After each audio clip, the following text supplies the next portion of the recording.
So you are at the Planning Commission meeting, November 19th, 2020, Town of Fairfax. This is the beginning of the public hearing agenda for 7 o'clock tonight. We are via teleconference only and Zoom. All town public meetings will be conducted using teleconferencing or other electronic means consistent with State of California Executive Order numbers N2520 and N2920 to protect public health while still maintaining transparency and public access. The town will not offer an in-person physical meeting location for the public. The public will be able to view the meeting on television and online as usual and participate in the meeting by teleconference and email. There's some noise there. Members of the public may join or watch the meeting live using any of the following options. https://w's townoffairfax.org/watch-live, https://www.townoffairfax.org/watch-live-2, https://cmcm.tv or cmcm.tv/27. And on Zoom, click on the link that you received and well, that's on the website. I guess it's https://us02web.zoom.us/j/84270521962. All right, or the Zoom telephone call-in is 1-669-900-6833 or 1-346-248-7799. The webinar ID is 842-7052-1962. Members of the public may provide public comment during the meeting using one of the following options, which you really have to exercise. We're having some noise issues. Okay. Using the public comment form directly below the live stream meeting on the town website or on Zoom, select raise hand function during the public comment time and you'll be unmuted when it is your turn. If you are calling in, press *9 during the public comment time to kind of raise your hand and *6 to be unmuted to speak. Prior to the meeting, as always, members of the public may submit written comments to the Planning Commission. By the way, while I'm saying all this, this is all in the agenda. So if you have a copy of the agenda, members of the public, you can read this too. If comments are received after the circulation of the commission meeting packet, but prior to the start of the meeting, they will be sent to the Planning Commission and will be part of the meeting record. If comments are received after the start of the meeting, they will be part of the meeting record. Public comments will not be read aloud by staff at the meeting, although we have had a few times when public comments have been read because they've been received by email. So now we're calling the meeting to order, and the roll call, please. Okay, Clark. Hello, I'm here. Thank you. Lagoso.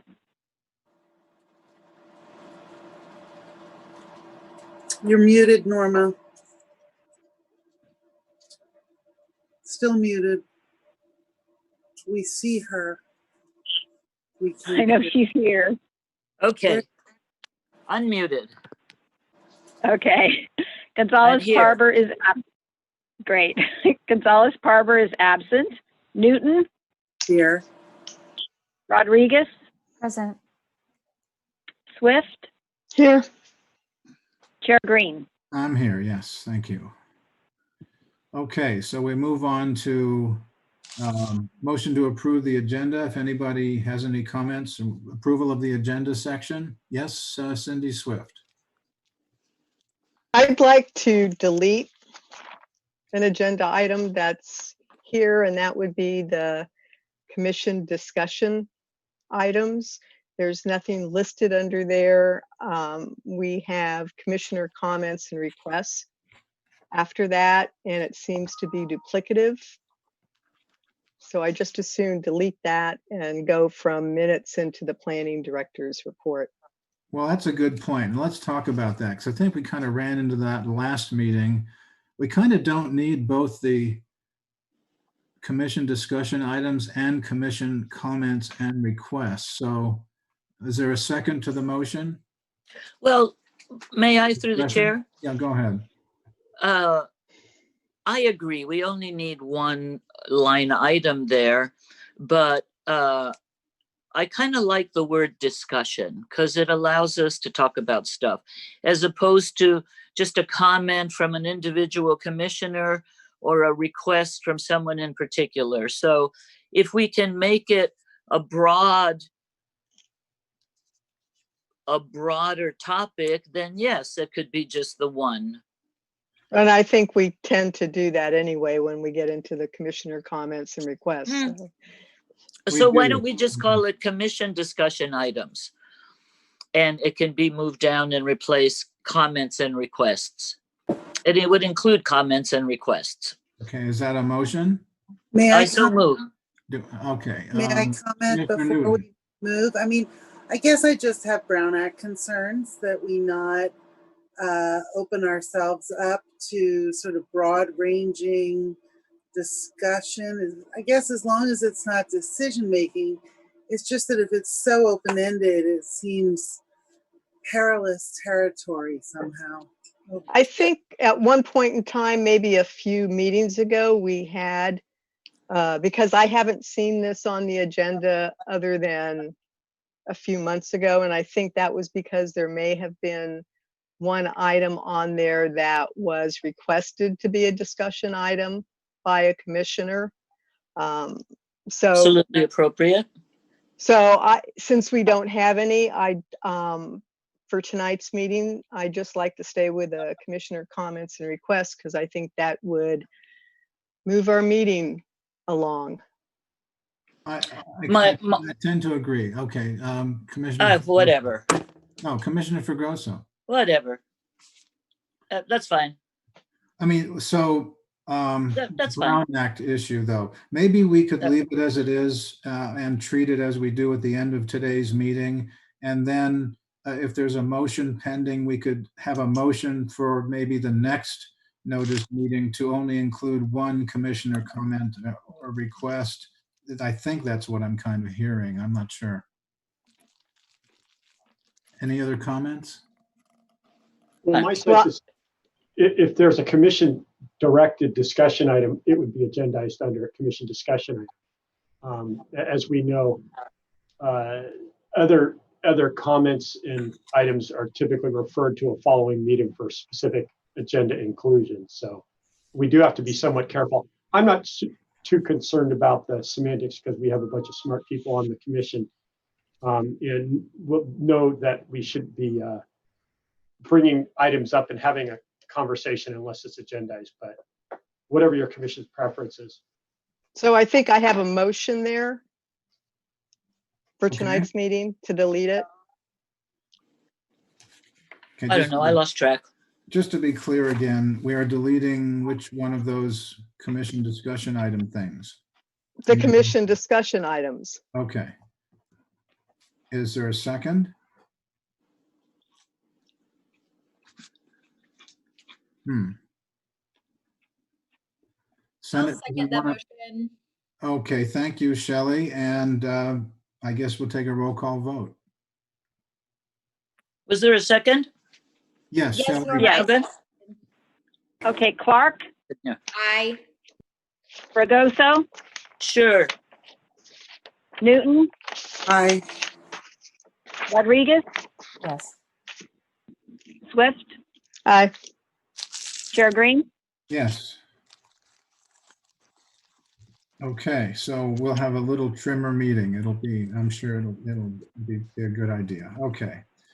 Let me go over the meeting protocol, please. The chair will maintain order at the meetings in accordance with Robert's Rules of Order. And I do keep the book here, so you know.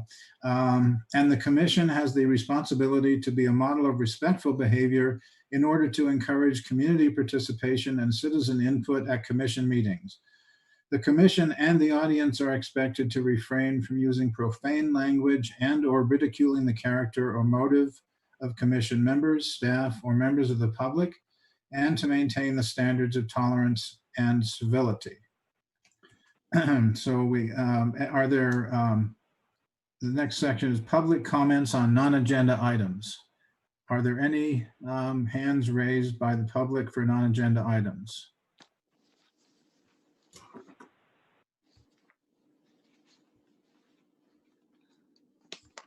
None? Anybody know if any members of the? Yeah, I see none. Okay. I'm just trying to find out if we have any raised hands. Okay. Anyone wishing to address the commission on matters not on the agenda, but within the jurisdiction of the commission, may do so by email or in person via Zoom in the manner described above. Please state the matter on which you wish to speak. Matters not appearing on the commission's agenda will not receive action at this meeting, but may be referred to staff for a future meeting. Presentations will be limited to 3 minutes or as otherwise established by the commission chair. Persons are not required to give their name or address, but it's helpful for speakers to state their name for the record and whether or not they are a Fairfax resident in order that the secretary may identify them. Conduct. All interested persons are invited to participate in these public hearings. In order to give all interested persons an opportunity to be heard and to ensure the presentation of all points of view, members of the audience should limit the presentation to 3 minutes. I think we just said that really, and provide their comments by email as described above. And state your view and concerns succinctly and submit any new documents to the planning staff first before the meeting via email to be entered into the record. So after I read all that, are there any public comments on non-agenda items? Apparently not, right? Okay. There are none. Okay, so we'll move on to the consent calendar, and there are no consent items on the agenda tonight. So we'll move on to the public hearing items. And the first one of those is 5 Woodland Road, returning applicant number 20-11. Okay, so this project consists of the construction of a new 3-story, 28.5-foot tall, 2,588 square foot, 3-bedroom, 3-bathroom, single-family residence in the upper second and third floors, and a 584 square foot accessory dwelling unit on the first floor, and a new 576 square foot detached 2-car garage with a deck on top. The item was continued from the October 15th, 2020 commission meeting so that the project story poles could be erected and to provide staff and the applicant an opportunity to respond to the commission's comments and requests. On October 15th, the commission heard a staff report, opened the public hearing, and heard from the applicants and the public. So some of the comments were as follows. The applicants were asked if they would consider dropping the height of the structure by a foot or two, and the applicants indicated that the structure is nested into the hillside and is already a conservative height. And staff would add to that the structure only reaches a maximum of 28.5 feet in height above grade at one portion of the center of the structure where the roof eave and the upper floor deck reaches that maximum height. The rest of the structure maintains a height above grade of 26.5 feet or less. The applicants were questioned about the chosen garage location and whether they had considered the alternative location to the west closer to the dilapidated cottage.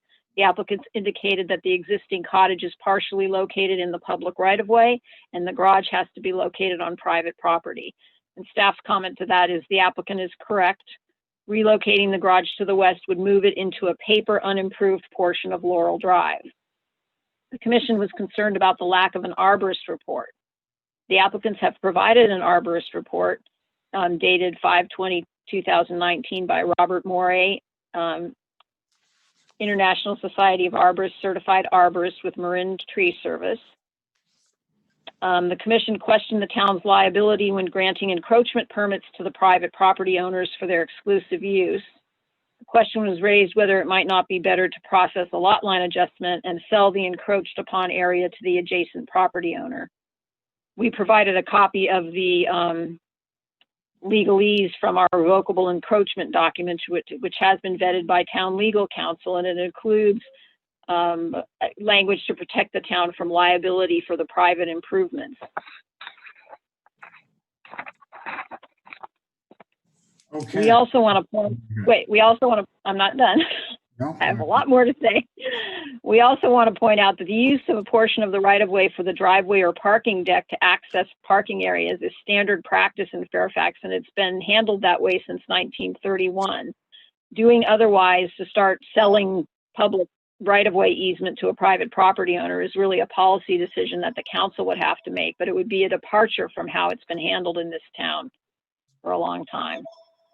Comments were made about the commissioners seeing northern spotted owls in the project vicinity, and the applicants have provided a report from senior wildlife biologist Jason Yakich of WRA Wildlife Consultants, indicating that the project should not have negative impacts on the northern spotted owls, even during the nesting season. And we just want to reiterate what we said in our previous staff report, that we've determined that all but one of the bays, madrones, and oaks proposed for removal outside the construction zone are within 30 feet of the 5 larger oak trees that the project is proposing to preserve on the site.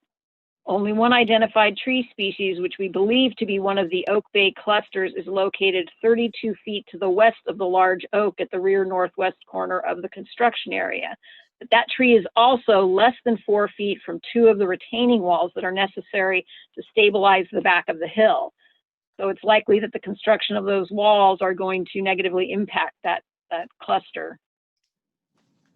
So we are continuing to recommend that the commission approve the tree permit to allow the removal of the 13 bays, 3 oak bay clusters, 13 oaks, 4 madrones, in accordance with the approved vegetative management plan by the Ross Valley Fire Department. And I did go up to the site, and I believe I was able to locate all the trees. They were all marked, that you have to walk way up a little dirt path and way into the center of the site in order to see all the tagged trees.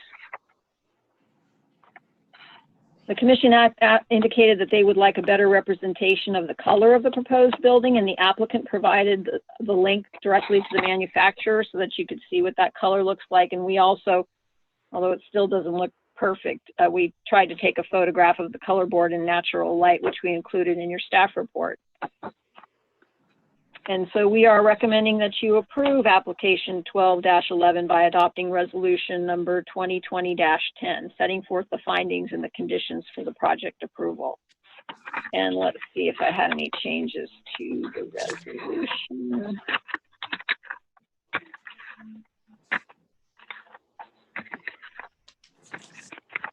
I don't think I did. So that would conclude my report.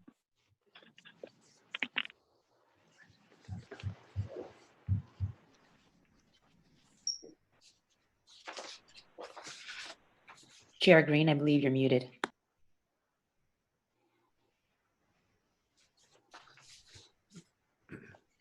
Okay, thank you. You're right. Okay. I'm using 3 screens. It takes me a moment to get there. Thank you for the report. And do any members of the commission have questions for staff?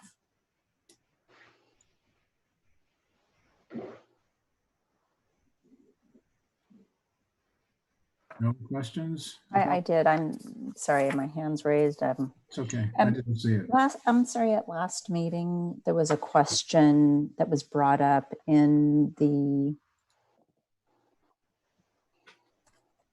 about the Miller Pacific comment about an easement that was necessary in order to convey runoff and on an adjoining property. And so I just wanted to ask how we're dealing with that in those conditions of approval.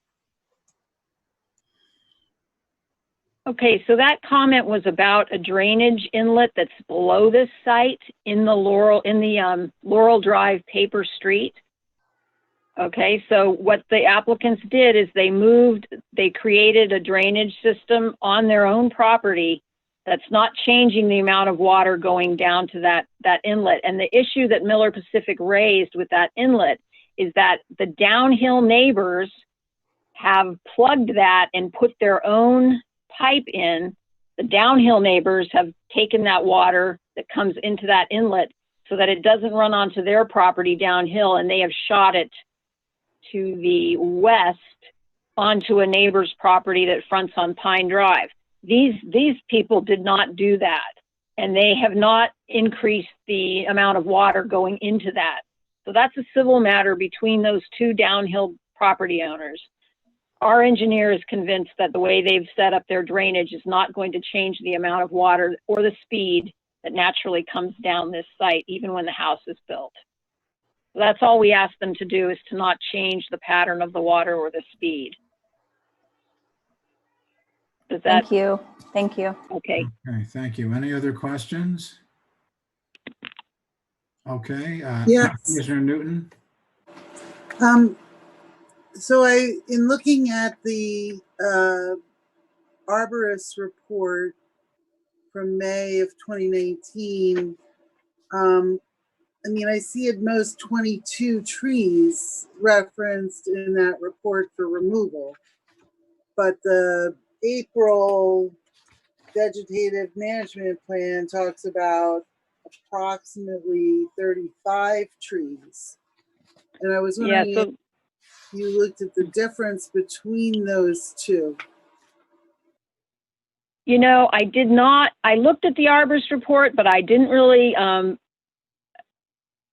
really analyze it too much because it was not provided to the tree committee. The tree committee did not have that arborist report.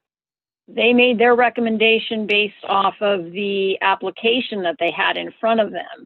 And so I believe the vegetative management plan and our tree removal permit are more accurate than the arborist report. It wasn't, I don't even know if it, you know, I don't know if he really looked at our vegetative management plan. It was so long before, and it wasn't provided to the tree committee. I'm not sure why. I can't address why it didn't go along with the tree application. So I think what I'm saying is I think you're probably right. That arborist report, I don't know what it was based on. I don't know whether they looked at the vegetative management plan. It wasn't included in the process once it got to our tree committee. It was left out of the process completely. It was provided after the fact when the planning commission said that they would, if they had an arborist report. But I think our tree committee decided that nothing outside the footprint of the building should be removed. That was their recommendation to you. And it conflicts. Can you hear? I forgot if I muted myself. It conflicts with the Ross Valley Fire Department recommendations for slopes of this steepness, for the distance that you want to keep pines away from other trees. The distance between the crowns is too close. So they're trying to save the 5 oaks, and the pines do not comply with the fire department's recommendation for distance between crowns of trees. Now, it's gotten kind of complicated with the fire department because they've also, you know, they sometimes kind of say that, you know, maybe you can keep them if you maintain them in a certain way. That's why we included that condition that seems kind of contrary, where we said that we're recommending, we included a condition that they have to revisit the trees outside the footprint of the house before they get their building permit. The arborist has to re-review the Ross Valley Fire Department's recommendation for between trees, right? And they have to try to keep if they determine that they might be able to keep trees with certain maintenance, pruning or limbing them up, they have to try to keep as many as possible, right? And if that changes their approved vegetative management plan, they have to reapply to the fire department and get the new plan approved by the fire department. Yeah, that sounds Thank you. interesting. Okay, Commissioner Swift. Well, I can just add a little clarity to that. I have a question for the applicants when we get to that point about the arborist report. But when you read the arborist report, it states in there that he was only looking at the footprint of the house, the envelope of the house, and the areas outside of the house that would be close to the driveway. And he states in there that he didn't look at the parcel as a whole. So that's why you see the difference in numbers there. So I just wanted to clarify that from my reading of the arborist report, but I will have a question for the applicants on that when we get there. Okay, anybody else with questions? I have one, and that is, again, so it's trees and arborist issues. This arborist report is dated May 17, 2019, and that makes me suspect, I mean, already, as Commissioner Swift pointed out, it isn't a complete report of the entire lot. That's true. But also it was kind of early, and it doesn't obviously address the issues that we were discussing last month. So I think we do need, it would be good to have a revised arborist report once they confer with the fire department. Possibly, that's a question. Can we get them to do a revised, as you suggested, I think, Linda, Yes, check me, but I'm pretty sure I believe I put that condition in the resolution, but I'll check right now. I think it is too. That we want, it's the very last condition, that they have to revisit it and they have to try to save as many trees as they can. And if they determine that they can save some of the trees, they have to resubmit a revised vegetative management plan and get the fire department to sign off on it before we issue them a building permit. Okay. So it kind of does what the tree committee didn't, they didn't have an arborist report. The applicants weren't at the meeting. So they said, we're going to recommend that the commission approve the ones inside the construction area and not recommend for the ones outside, because they really didn't have any information, right? Now you have an approved vegetative management plan that might not go as far as the tree committee wanted to do to try to save trees, but there are requirements for wildland urban, the fire safe requirements to keep the house safe and the neighborhood safe. But you'll be getting that prior to issuance of the building permit when they revisit with an arborist and then revisit the vegetative management plan before the permit's issued. So in other words, we'll be getting the best we can while still keeping the property in compliance with fire requirements. Right, okay. When we get back to you at the end of this project, I have a language change suggestion too. Any other questions from commissioners about this project? Before we move on to hear from the owner. Okay, let's see, Jeff Crute or the Bolters here? I see Chris Bolter on the screen. Yes, and he can talk. Okay, anything you would want to say about your project? This is the moment. I have given both you and the architect permission to talk. Please go ahead. Hi, this is Lindsay and Chris. I don't know if you can see us, but thanks again for coming to this hearing. So just a couple of notes on the trees. I think it makes a lot of sense to go back and see if we can save any more of the trees. We would love to save as many as we can. So we were just sort of going along with the vegetation management, and we did mark the trees outside of the arborist report in blue tape. So if you go up to the property, you can see that the ones in the arborist report are in orange, and then those outside of it are in blue, just to be clear about those ones being the ones that the fire department wants us to take out because they're too close together.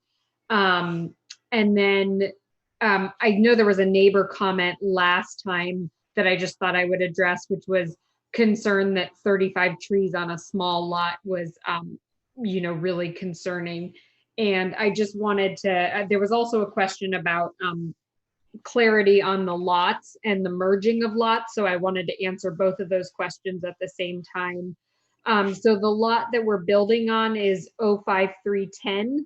And this is a merging of 3 lots, and it's 24,297 square feet.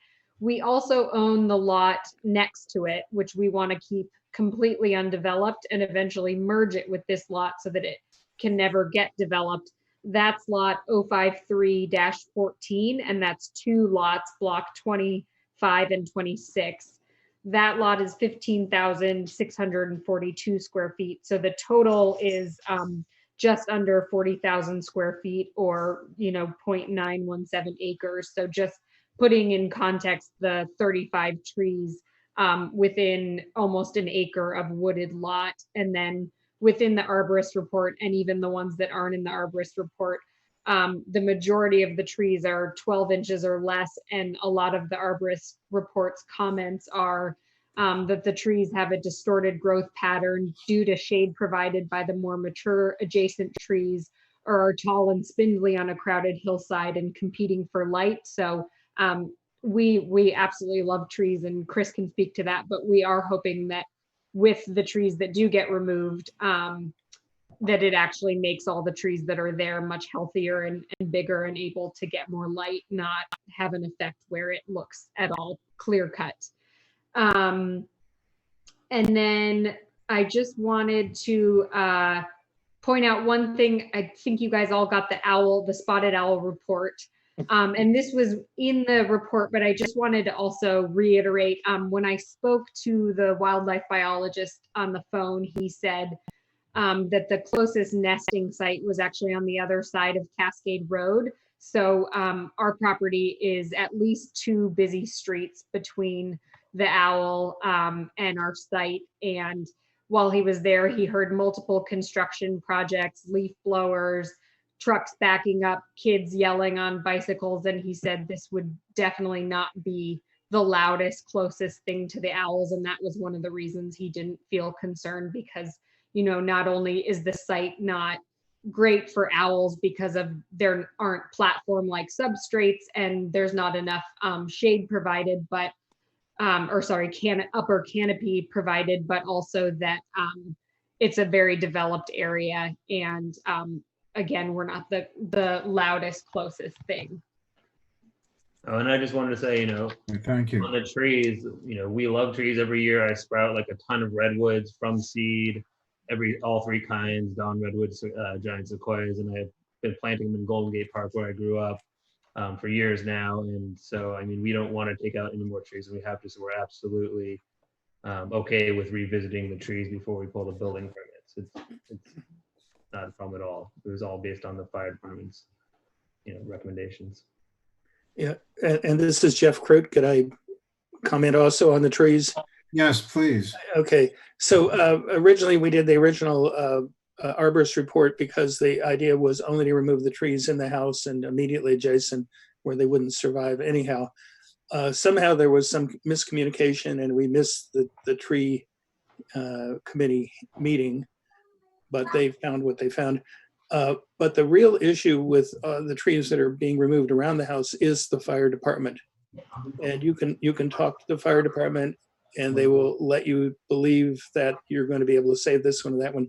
You submit your vegetation management plan and it comes back with a whole bunch more X's on trees. So what we've shown removed is exactly what the fire department requested that we remove around the house for fire safety. It was not the intention of Chris and Lindsay because they like the wooded site.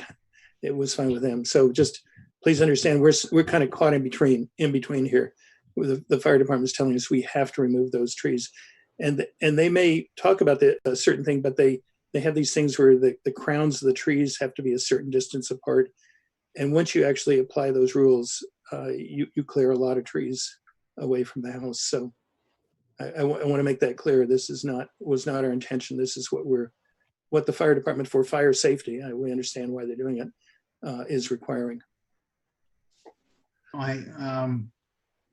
Any comments from commissioners? I had a question. Yes, Commissioner Swift.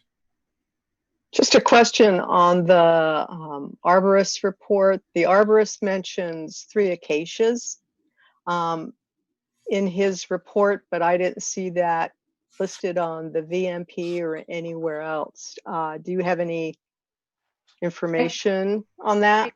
Yeah, I think I could answer this. So those trees, I believe the arborist didn't cover them because they're actually on the paper road. So that's not our private property. But we know it's our responsibility to remove them, and the fire department wants us to remove them. They weren't included because they're not on our property. And I think the arborist was only covering our private property. But I think they were covered in the arborist report as part of the 20-something trees that he identified. Oh. So, but I'm sure that will be clarified when the arborist does another report before the Actually, permit is pulled. those ones are actually in the footprint of the garage. The those acacias, they're right in the front corner. The two big X's are them if you look at the plans of the vegetation management plan. The two farthest down in the corner by the garage are acacias. That's the location. And they're tagged on site. They're in the driveway, actually. Mm. Or the ones Okay. with the Oh, right, in the encroachment. Yeah. You see, Commissioner Swift, do you see that? Yeah, I was just calling out that they weren't, as far as I could tell, identified by species on the VMP, but I could be wrong on that. But I'm sure that'll be when another arborist report is done, that would be clarified. Yes, That's all I had. we'll make sure that's clarified. Okay, thank you. I would like to ask you guys, the Bolters, if you had a chance to look at that license agreement to permit revocable encroachment on town property, and you have any issues with it? No. No issues. Yeah, we did take a look at that in Mm-hmm. the staff report with the meeting minutes and comments. Okay, thank you. Any other questions for the owners? Yes, Fregoso. Oh, sorry. Thank you, through the chair. I have two questions. I think for Mr. Crute, I'm looking at, oops, I just lost it. You know, you put your finger on something and it disappears. Here we go. I'm looking at your page number 2. It's the garage plan and also the ADU plan. And there are two large areas that say unexcavated to the left and to the right of the ADU. And I can tell that the ADU sits in front of the main residence a bit, but I couldn't see that much space. Is that floor? Can you tell me what is included in those unexcavated areas? Is that a floor? Is that a room? Is that just a? What it is, Please go ahead. It's hillside. Okay, It it's literally hillside. is unexcavated. Whereas for the ADU, we actually dug into the hill under the house, but the hill I just see. continues up. So at the very back there, the headroom might be 1 or 2 feet high at the very back of where it says unexcavated. It's just basically the slope of the ground. Okay, that Yeah. makes sense. I'm also Yeah. looking at your front elevation that clearly shows the hillside going up the left side, and the structure, the walls set back beyond that, but it didn't look that large. And so that was a little confusing to me. At one point, sir, were you proposing a 2-story garage? I thought I saw something about a 2-story garage being proposed that was then changed to what we have today. Yes, yeah, we were proposing the ADU being above the garage. Oh, I see. But Linda convinced us it didn't meet the Fairfax codes. So we pushed it under the house and Okay. excavated under the house. Yes, that was probably a smart move, but I was confused by the staff report because I had not seen the 2-story. And that was one of the complaints, I think, from one of the neighbors, that there was a gigantic garage. So hopefully that will take care of that issue as well. I think it's a very nice design. Thank you for your responses. All right, and thank you.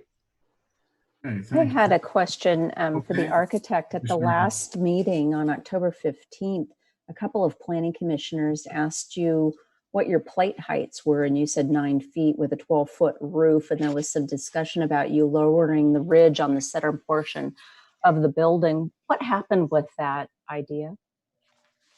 Well, we discussed it, and we felt that how do I put this? It was not overblown to ask for 9-foot plates. You know, when it starts to get to be 10 feet or something, then the heights of the floor become pretty high. But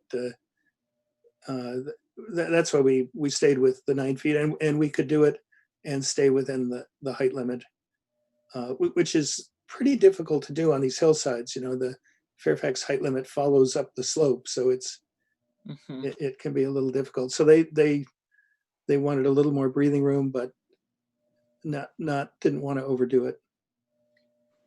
So, The second, So if that was the our second question, that was our discussion. Yeah. The second question I had was on page S1, the topographic survey, where it showed multiple parcels. And then, so are these parcels merged or they're not merged yet? You know, I'm going to have to leave that to the Bolters. I can, Well, I can actually answer that. I checked the town's merger records.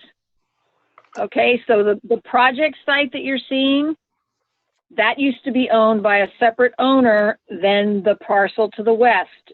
And both of the properties are made up of several original subdivision parcels. So the project site, the various parcels that make up the various lots, original subdivision lots for this project have been merged.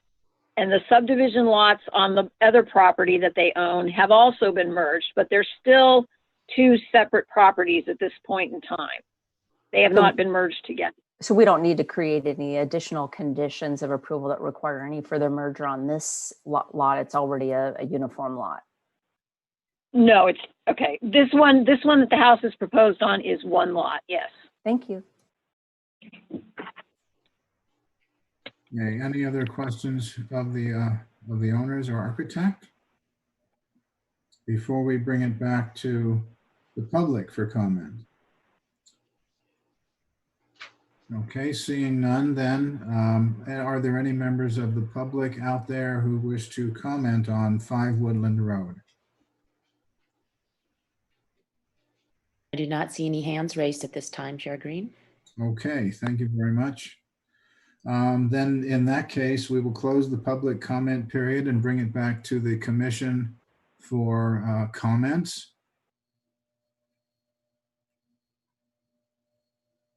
Or other ideas? I actually had one more question of staff, and I thought that at the last meeting, there was some concern expressed, I thought, by staff about one of the colors that were chosen that seemed to be more white. And I'm wondering if I'm remembering that right or not, and whether current staff has any current concerns about the colors.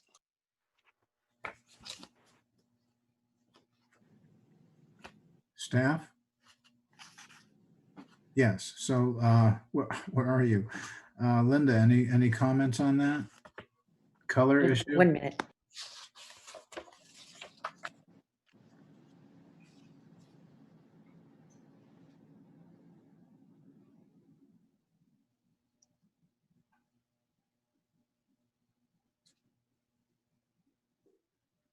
I guess I'll just bring up to the rest of the Planning Commission on the material sample board, which was on page 8 of our last packet. The window frames were white, and I think that's what was brought up before. And I thought also there was aluminum clad color off-white. Yeah. And I thought also, and I can't read it right now, but I have a note that maybe not the evening blue, but I think it was that off-white that she was talking about before. But okay, well, she'll come on. Linda's computer had a technical difficulty. She's rebooting and will be on temporarily. She can hear you. She just can't respond. Oh, okay. She'll be there momentarily. We can go on. Thank you. May I ask a question? Excuse me, I've got the hiccups. The question of the other commissioners while Yes, we wait please. Let's hear. for Linda. Is it clear in the ordinance that we've got in front of us, or the resolution that we've got in front of us, excuse me, that we're talking about requiring another arborist report? Because I don't see any reference in here, maybe I've missed it, to the May 2019 arborist report, and I don't want that one to be resubmitted. Check Sure how the condition project- number 48. Yes, 48, that's right. But Page I 10. don't think it's as clear as you would want it. I mean, Yeah, I can say in Linda's rebooting mode that it's certainly staff's intent that this be updated, and that would be our expectation of the applicant. And as the applicants have previously indicated, they welcome an opportunity to revisit the proposed tree removal. So I think we're all on the same page, regardless of whether or not there's good clarity in the language. If somebody wants to wordsmith it, fine. Otherwise, I think, if we're all on the same page, and Linda can certainly track that we've got that revised, updated, and expanded arborist report as part and parcel or prior to the building permit packet. Well, I actually, might suggest some wordsmithing on page 2, paragraph 8A. We've got the reference to the existing plans there, and there looks to be 2 references to the Ross Valley Fire Department approving the vegetative management plan on 7/30/2020. And then a couple on the top of page 4, we have a reference to the plan dated 7/29/20, which is both correct dates, but maybe we replace the reference, one of those reference to the fire department's approval in paragraph 8A with the date of the vegetative management plan, which is 7/29/20. And then in paragraph 19, we talk about the condition about the arborist, the second arborist report, and maybe we could say there, in addition to the May 2019 report there. what condition was that, Mimi? I'm sorry. It's 19 on page 3. it's not a Thank you. condition, it's a But we introductory could paragraph. reference Paragraph 19, it right. there. Okay, all that sounds, clarifying, so that sounds like a good idea. I was thinking about, well, let me, any other commissioners have comments on this project? Okay, I was thinking whether it would be feasible, to add a condition that kind of ties in on the trees, possibly added to condition 48, that trees within a minimum of, trees would only be removed within a minimum of 10 feet between tree crowns. In other words, the specifications the fire department gives, and that with each 10% increase in slope, should increase 5 feet. And then that trees as can be preserved. I can't hear you because there's so much noise going on. I think Cindy noise? needs to have her thing muted. Okay, I don't know. Are we okay? All right. There we are. All right, so paragraph 2 of that is that trees as can be preserved shall be those trees that crowns would be a minimum of 30 feet apart. And then maybe we could add to that condition that if it's required to remove a significant number of roots from a tree so as to jeopardize its future health, it should be deemed, permitted to be removable. Those are just 2 ideas I had on the trees, but it sounds to me like the owners are kind of on our page. They'd like to preserve as many trees. Why turn your property into a desert after all? So I think the owners are on board with the tree, minimizing the tree problem. And that was really the big problem I still had with the property, with the project. So I'm otherwise pretty good with it. I like the design. Any other comments from commissioners? Okay, let's see. I think Commissioner Swift went up first. Well, I support the project.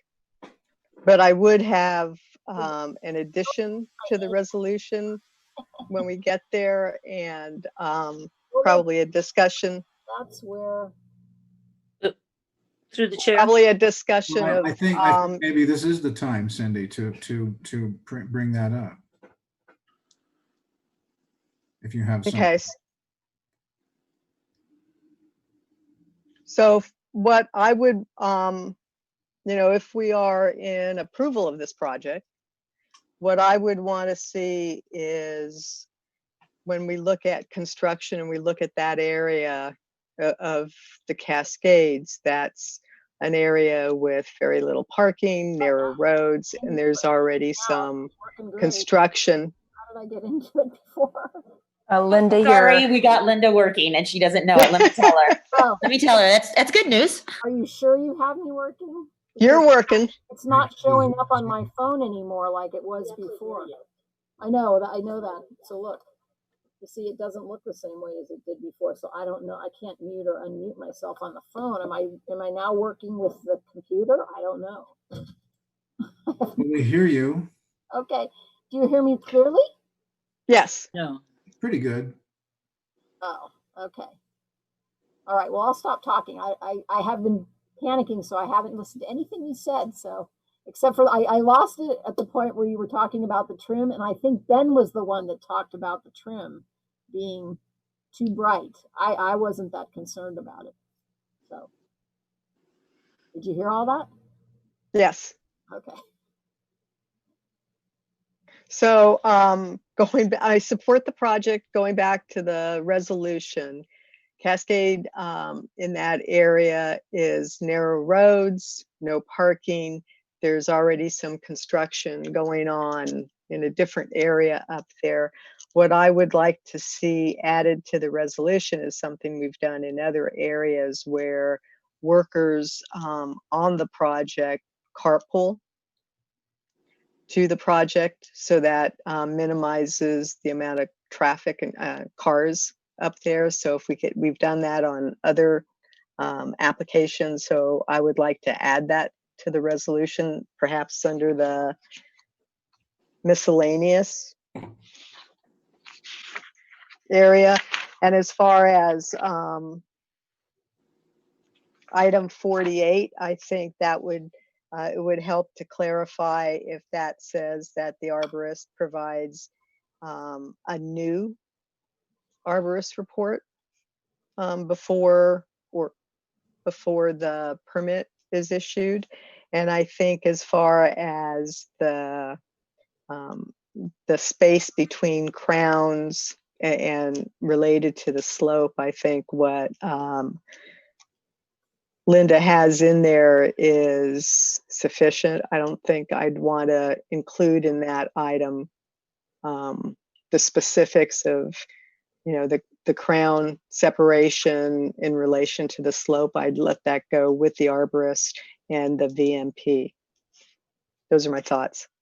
Okay, those are great thoughts. Okay. Could I ask Cindy, would you be willing to put the requirement for a carpooling plan under condition 2, where they have to submit to the building department a construction plan to Public Works, and there's A, B, C, D, and E could be a plan for carpooling employees to the site? That's fine with me, as long as we get it in there wherever you think it's appropriate. Works for me. Okay, great, thanks. Okay, very good. Any other? Let's see. Did Commissioner Newton have her hand up? Who was it there? Yes, I did, but I saw Commissioner Fregoso did as well, I thought. Yes. I did. I was just Getting to you. checking. We're finished with the applicant, right? We're just doing discussion amongst the commission? Yeah, but theoretically, if you had another question for the applicant, I suppose. No, I Okay. don't. I don't. My one comment about the project is that the green building elements are impressive. For new construction, we don't often get solar panels. All the talk about solar panels, and yet this is one of the first new construction projects that's come before us with solar. They use a lot of They recycle their construction, they recycle or they scavenge it. They use low VOC products.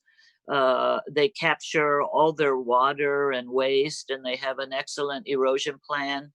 I wish we saw more developed building element plans like this one. And coming from you, our water expert, that really means something. So thank you for that comment. Okay, so Commissioner Newton, thank you. Yeah, so I tend to agree with Cindy about not getting into the specifics about the crown distancing with respect to the trees. I think her solution of just adding the word new in paragraph 48, provide the town with a new assessment of the trees, works for me. But then I noticed paragraph 26 says no tree subject to regulation by the Fairfax tree ordinance shall be removed without obtaining a tree removal permit. And we're providing that tree removal permit by this action. So maybe say no trees not addressed, you know, in the permit, in the approved vegetation management plan and new assessment or something like that. Hey, Mimi, look at number 5 too. I agree with that, number 26 language. And 3E. Well, that's the provide the new assessment. And, you know, we could add new in there again in 3E. Yes, I agree. Let's do that. And then you're right, paragraph 5 also talks about a tree not shown on the approved BMP plan and or approved by the Planning Commission. So maybe we just copy that language again into paragraph 26. Let's see, are paragraphs, are those two redundant? Are they? Okay. I think maybe that's the solution for now, is to copy that language into paragraph 26. Sounds like a good plan. And I don't mind, yeah, sure. Commissioners, I could easily back off of that idea of you know, reiterating the fire department requirements verbatim and just go with paragraph 48, other than the word new permit, new arborist report. Sounds like a good idea. So I'm in agreement with that. I would like to see actually a permanent condition, I mean, a permanent addition to some of our construction sort of conditions in number 2, that all contractors wear masks during, you know, depending on COVID-19 requirements, that construction workers wear masks. Can we add that? It's a statewide mandate. We don't need to put it as a condition. Then I would say that there are so many workers in Fairfax who don't wear masks that I would like to add that as a permanent something, some language saying that all construction workers working on this project shall wear masks. Bill, my concern about that is it puts the Planning Commission sort of in a, okay, now you violated a Planning Commission condition of approval. I tend to agree with Commissioner Rodriguez that while we're all aware of the need to do that, and in point of fact, there have been instances where construction crews have been informed by the town that they're not following requirements, and there are actually requirements for somebody to be a safety manager on site at all times. So it's rather detailed and comprehensive in terms of what those protocols are, and they are enforced in their own fashion by the town. I would be hesitant to start getting into COVID requirements as part of these conditions. Okay, is this regulation, as you say, that's really detailed, is this something that the owner receives a copy of? I will make sure that they do. I mean, it's certainly their responsibility. I could check with our building official to make sure there's some kind of handout. I have seen signs posted on construction sites throughout town. So there's a lot of information and a lot of managerial aspects of that. And so I will make sure, take it personally, that there is some sort of signage on the construction site. Okay, I mean, the only thing I could say that, you know, the county publishes a little sign that you can put up in your business about wearing face masks. And I don't want to really, I don't want to beat this like a dead horse to death, but it is an important aspect. It really is. Two workers who don't wear masks will both go home and circulate in the community and go get lunch downtown and those types of things, and that's a concern. That's why my concern is. I'm sorry, I went through the swine flu cases back in the 70s and 80s, and it just, we need to take this very seriously. As you can see, the increase. Okay, thank you. Then Through the chair. I'd like to see the owners from now on get a piece from us saying, you know, that Fairfax, one page would be good. Modification of perhaps the county sign saying, you know, that all construction workers must wear masks, and this should include gardeners, and it should include all workers who work outside, indoors, etc. Anyway, okay. Through the chair. I was just going to say that I agree, but it should not be just for this project. If it's going to be done, it needs to be for all workers, all construction projects. And I don't think we can single this one out, can we? Maybe not. And I'm in total agreement with you, Norma, that it should be all future projects. We should have been doing it already. Just a one-page reminder to owners and architects, and maybe they can give a sheet to their supervisors on site to make sure this happens, because there is a really loose attitude about it among workers. Right, because that is a major concern. On the other hand, I'm not concerned about the half an inch overage on the height of that transom window at the peak, which in fact lights up the entire residence. So just to make that clear. Is there an overage on the height? Wasn't there a concern about the 28.5, or does that meet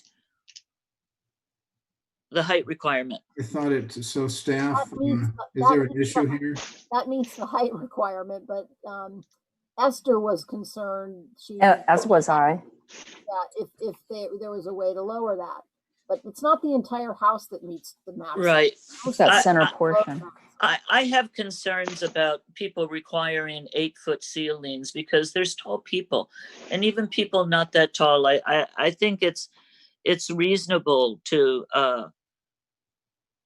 go with the proposed height here. Yeah, okay. I didn't have a problem with height. It's just you were raising the issue, so I thought, okay. Anybody else with issues, or do we have a motion possibly? It sounds like we have some consensus here.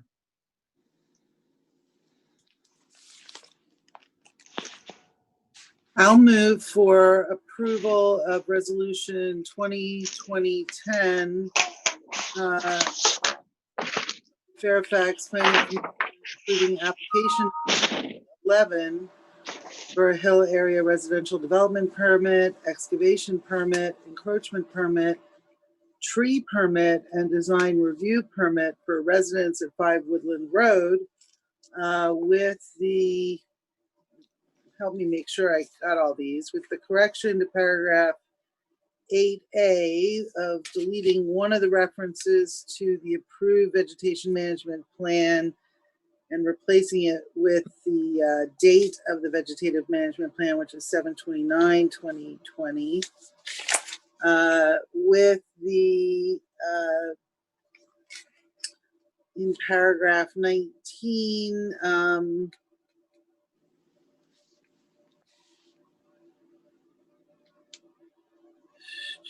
The Ross Valley Fire Department, paragraph 19. Yeah, on page 3, subject to an ISA certified consulting arborist, new assessment deeming removals necessary. Right. On paragraph 2, under the whereas clauses, adding a subparagraph E for a carpooling plan. And then on paragraph 3E below that,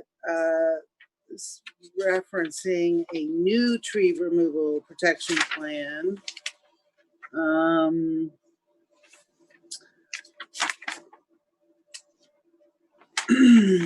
In paragraph 26, saying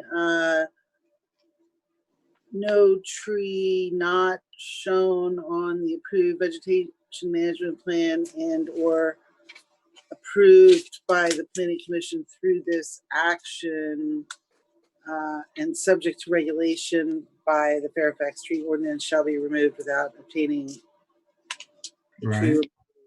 permit.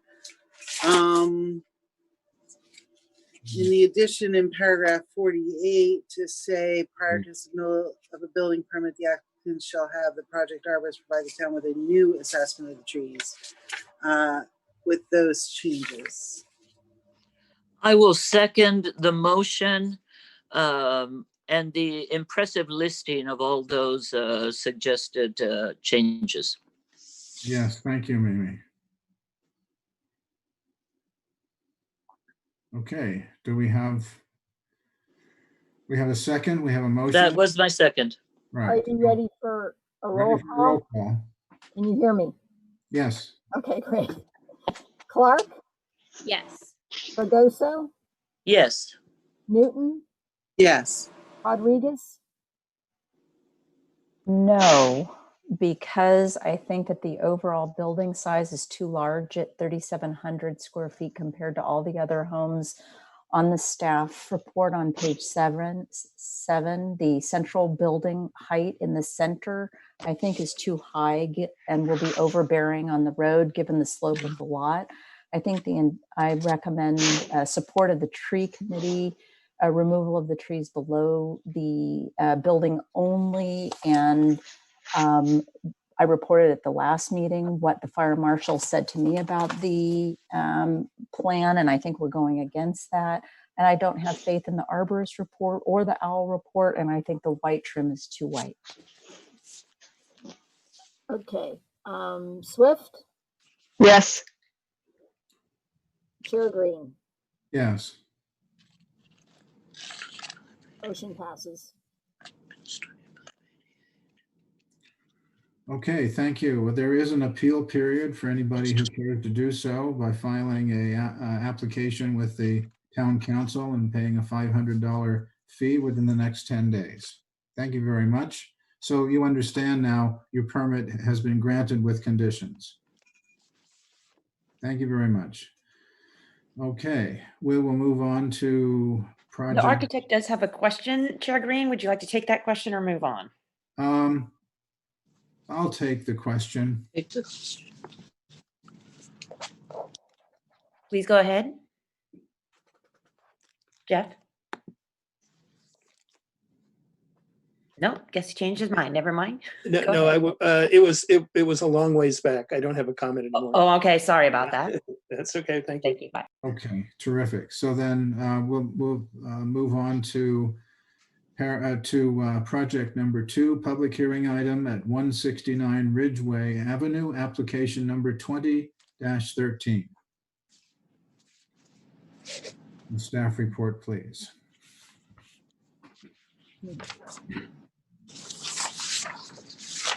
Okay, the proposed project consists of the following: construction of a 3-story, 27-foot tall, 3-bedroom, 2-bathroom, 1,549 square foot residential structure with a 518 square foot first floor, an 866 square foot second floor, and a 62 square foot third entry floor with an attached 266 square foot 1-car garage. B, A 1,376 square foot deck is proposed off the main living level along the south and east sides of the structure, and a 109 square foot entry deck is proposed along the south side of the one-car garage leading to the front entry door. The project requires the approval of a Hill Area Residential Development Permit, a design review permit, and a tree removal permit. The town engineer has reviewed the report, engineering report, the geotechnical reports, the stormwater control plan, and the architectural plan, and has determined that as designed, the proposal will minimize water runoff and soil erosion during and after construction, prevent the loss of life, reduce injuries and property damage, and minimize economic dislocations from geologic hazards. The house siting and design comply with the purpose section of the Hill Area Residential Development Ordinance. The house has been located at the top of the site, which slopes down from Ridgeway Avenue to Chester Avenue below. Locating the residence on the upper portion of the site greatly decreases the amount of excavation required to build the house, limiting it to just the foundation installation of the sewer, water lines, and storm drain system. Locating the structure from Chester Avenue would greatly increase the required amount of excavation and disturbance to the site, since 3 parking spaces would have to be cut into the hillside, and the property line is located quite a distance from the edge of the paved portion of Chester Avenue.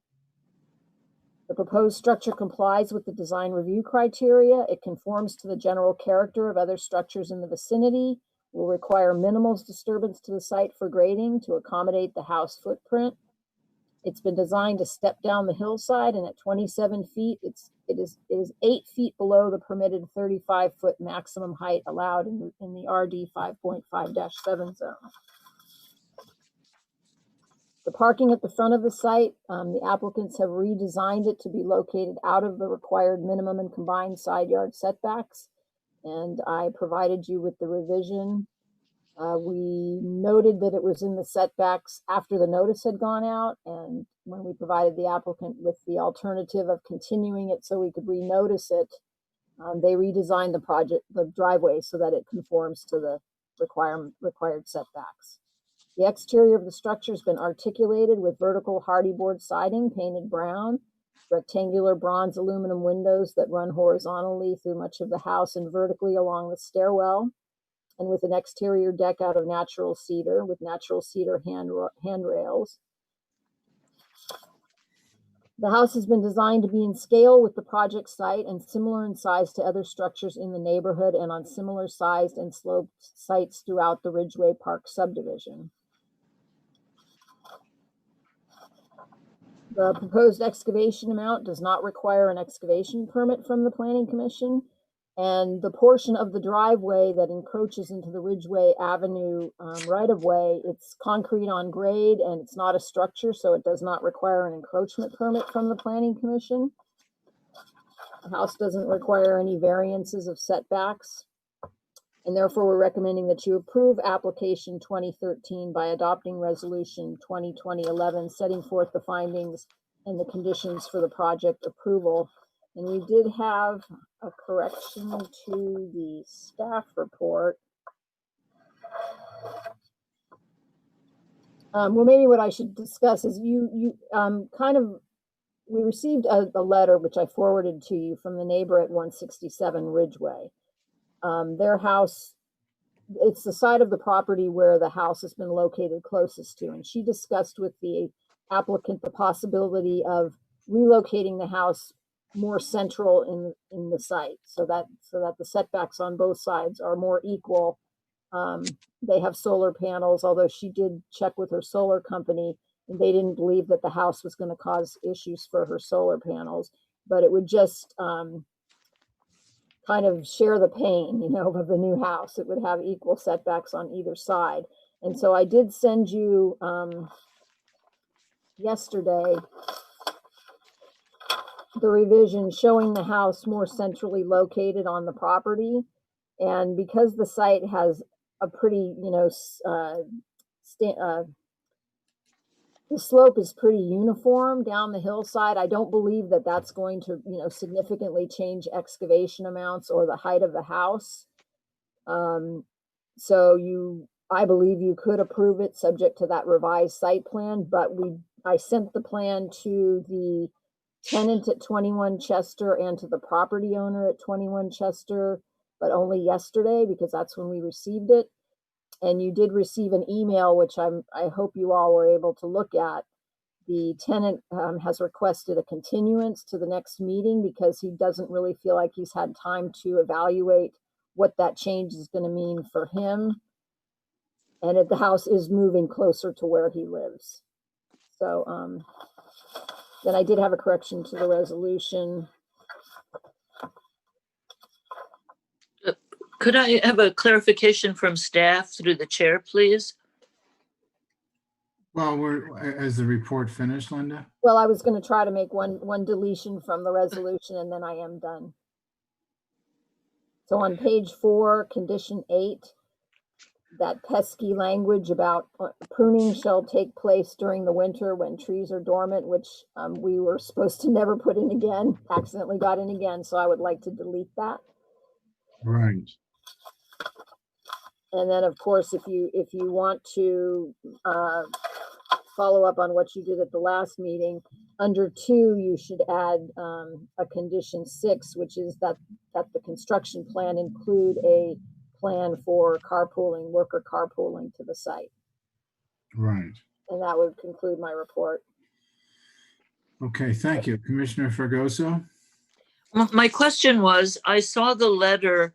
I didn't see the revised plan, by the way. I couldn't open it, but I saw the letter from the tenant or the neighbor asking for a continuance. They can ask for a continuance, but it's the applicant who has to request and agree to it, right? You have to agree to it. The applicant doesn't necessarily have to agree to it. If you feel that there hasn't been adequate time for a neighbor to analyze a proposed change to the plans that have been on the website for 7 days. So we're not up against a deadline that requires the applicant to approve a continuance? No, that would be next month. Okay. Thank you. Okay, Commissioner Swift? I had a couple of questions. Linda, can you address the combined side setback not meeting the chart, not meeting the 20? Yes, yeah. So decks are allowed to encroach into the required setback 2 feet. So you actually, when you have a deck, you can have a combined set. If the deck's on the side of the house, you can have a combined setback of 18 feet instead of the required 20 feet. And then my other question was related to an arborist report submitted with a tree protection plan. I'll have a question for the applicant related to vegetation, but did we ever receive a tree protection plan or an arborist report? No, and it would be fine if you include that as a condition of approval prior to issuance of the building permit. It went to the tree committee for the removal of the apple tree, and they didn't have an arborist report and apparently didn't feel the need for one. So they didn't make a comment on the fact that they didn't have one. But it's perfectly fine to require it prior to issuance of the building permit to get the protection measures in place as conditions. Well, and if this, because I'm not sure that I actually got the emails that you're mentioning with a letter from the neighbor and the changes, but if this were to kind of be redesigned anyway, then that arborist report and tree protection plan could, would be applying to any design. You could request it prior to the next meeting if you wanted to have that before you. Okay. Thank you. Commissioner Rodriguez.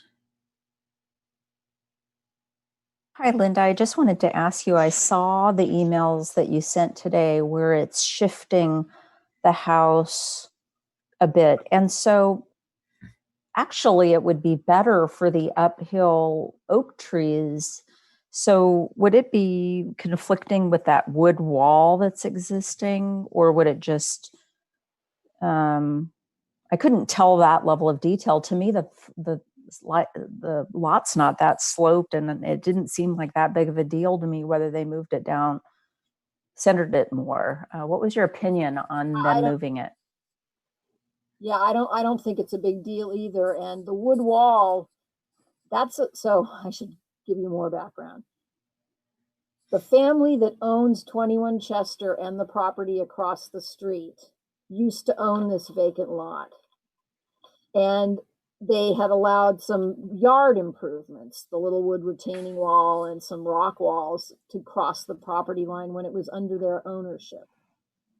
Then they sold it, and there was the whole lawsuit where property lines were adjusted with a judge, right? And in that process, the existing, kind of minimal improvements of a wood retaining wall, there's a couple wood retaining walls and some yard improvements that used to be used with 21 Chester, they remain. They're remnants on this piece of property, but they're nothing significant. They're not holding up the hillside or anything. Thank So you. shifting it over, shares the, as I said to the tenant next door, it kind of shares the pain equally of a new house. Nobody really likes a new house. So how does that affect the uphill, the bioretention dissipator? Size and location isn't going to significantly change, nor is grading and drainage really. Okay. But I'm glad you said something, because you just jogged my memory. At the very final hour, I don't know, I got some emails at after 5 p.m. that I forwarded to you from a couple of neighbors who were expressing concern about the garage height. You guys get those? I sent them to you when I got here at 5:45. Marissa Schaefer and Marguerite Elliott. Yes. And a garage is a change, but this has a flat roof and it's 1 story at the street. So I'm not really understanding the 19 feet back from the front of the garage. The stairway projects up a little bit, but it's definitely not an excessively tall structure at the street. So, thank you. Yeah, I had looked at the plans, and that tower aspect of it maybe makes it look a little large to those neighbors. I'm not sure whether that tower needs to be that high, but I had a question for you on this drainage and slope stability on page 4. It says here, the house can have either an interior spread footing tied together with grade beams, or a drilled pier and grade beam foundation, which I'm in favor of. So has the selection been made? You'd have to ask the applicant that, but the town engineer, just because this has bedrock so close to below the surface of the soil, he's not concerned about either one. It's a little bit unusual for Fairfax, but the solid earth is close below the surface, and so either one is acceptable to the town engineer. You'd have to ask the applicant if they've chosen the type of. Okay, that's okay with you. It could be either one, right? As long as the town engineer is okay with it. Okay, fine. Thank you. Is another question, is there a condition mentioned on the bottom of page 4? It says the staff has included on recommendation the following conditions in the resolution. The town engineer will review the final stamped signed project. That is a condition in there, is it not? Yes, that was a condition that the town engineer asked to be included. Okay, thank you. That's all the questions I have right at the moment.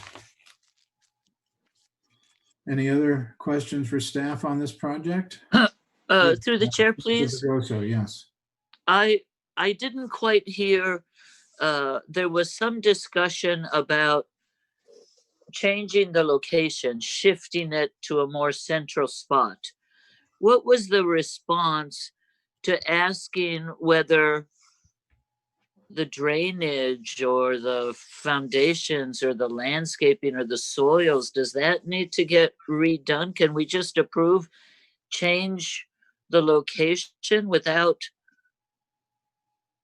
Yes, the subsequent, you can, because this is a relatively small site and it's relatively uniformly sloped, and the soils, the test borings are still in the area of the house. And so the type of foundation and drainage system is based on the slope and the area. has the engineer indicated such?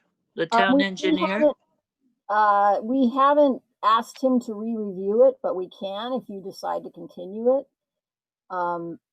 I've been doing this for a while, and you can check in with Ben. The things that would make me worry about sending it to the town engineer do not exist on this site.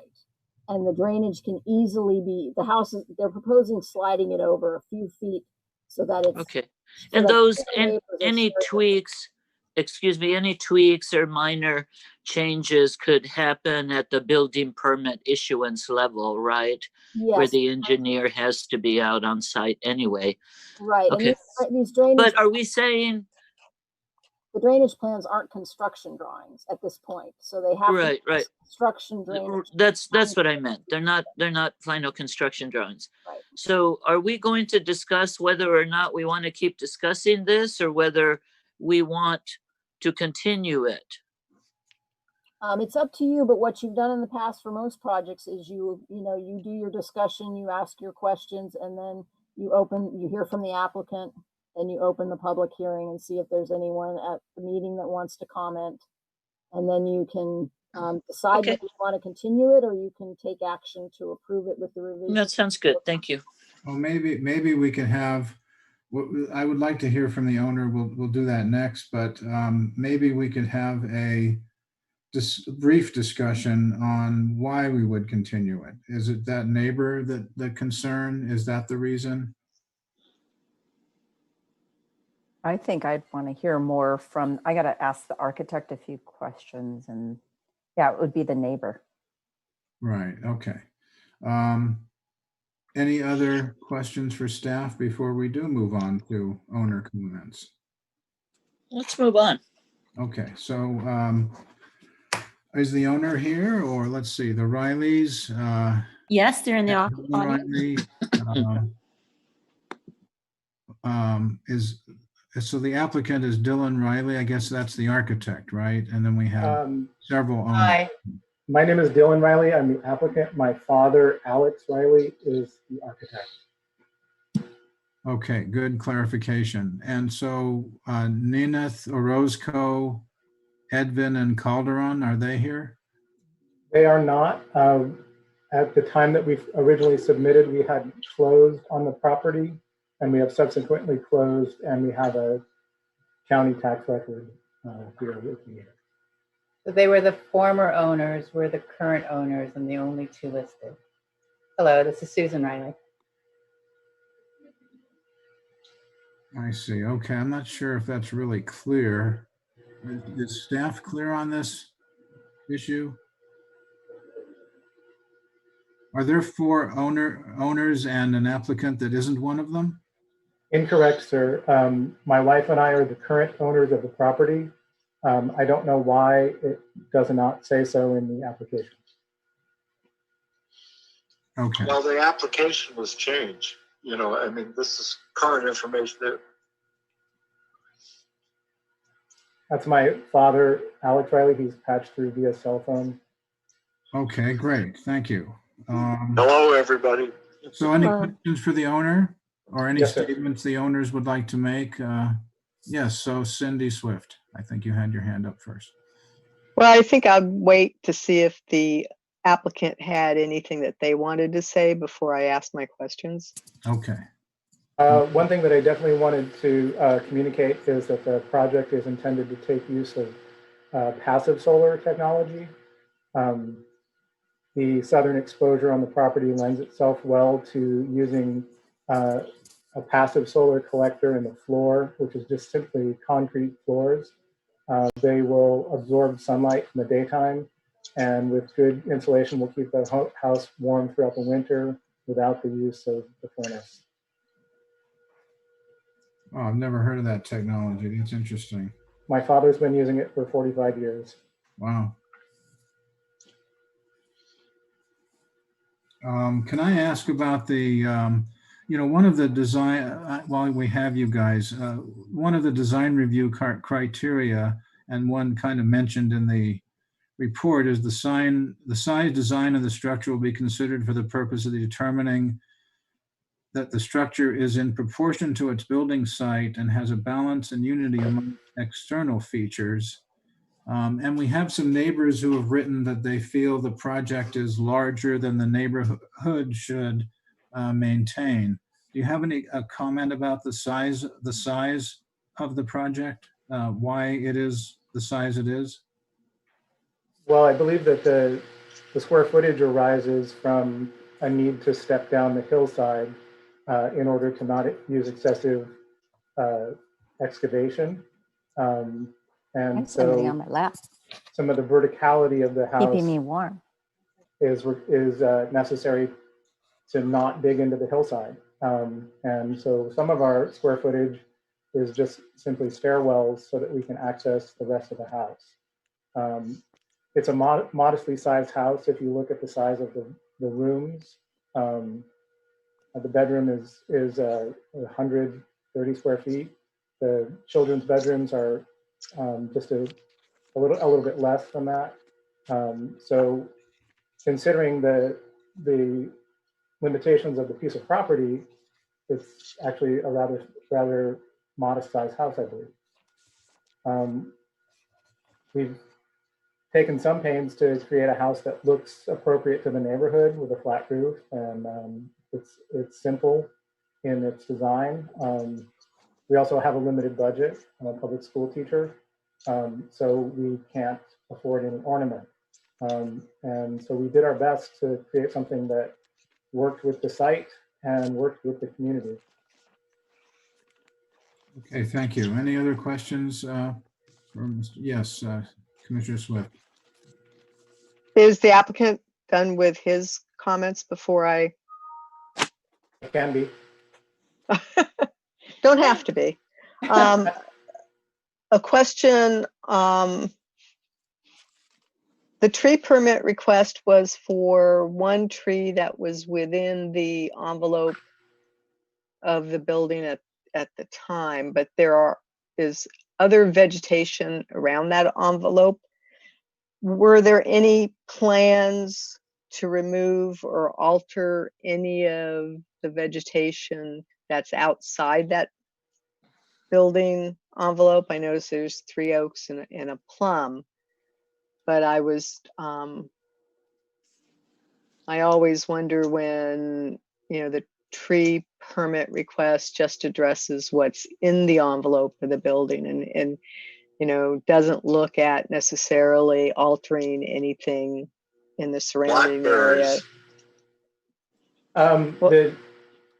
We won't need to, actually, we may have needed to prune some of the oak trees with the previous location, the previous siting of the house, but by moving it 5 feet over, we have much less of a need to prune limbs off of any of the oak trees that might have been affected. None of the trunks were going to be affected by the original location, and so now none of the trees, other than the apple tree, should be affected by the current site plan. And you mentioned you were considering moving it 5 feet over? I believe that was the compromise that was proposed to assuage the neighbors to the east of us. Okay. Okay, that's the only question I had. I had some for the applicant. I did have some comments on the design when we get to that point in time as far as what I saw from the story poles, but I'll hold that for later. Through the chair, can I piggyback on that comment? Yes, Commissioner.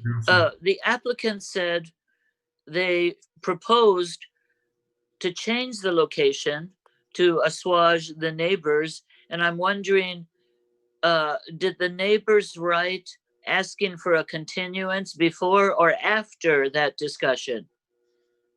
Before. It Can was can before? So can I weigh in on that? Can you hear me? Please. Yes, Linda, please. So we have the neighbor at 167 Ridgeway is the neighbor that requested that the house be relocated. When the relocation occurred, I thought that it was only fair to let the neighbor who the house was going to be moving closer to know about the relocation. So I sent it to the property owner and the tenant next door, not the ones that requested location. Not the original. The ones that were going to be affected by the relocation because the house Right. was going to shift closer to them. They're the ones that requested the continuance because they didn't request it and they just received the relocation yesterday. Okay. I was only able to send it to them because it just was done. It was just discussed and agreed upon by the neighbor that requested the change so recently that I got it to them yesterday. So they haven't had a lot of time to digest that. Okay, thank you. So the original neighbor is happy with the proposal to shift it, but the new neighbor where it gets shifted closer to is the one who requested the continuance. I'm clear. Thank you.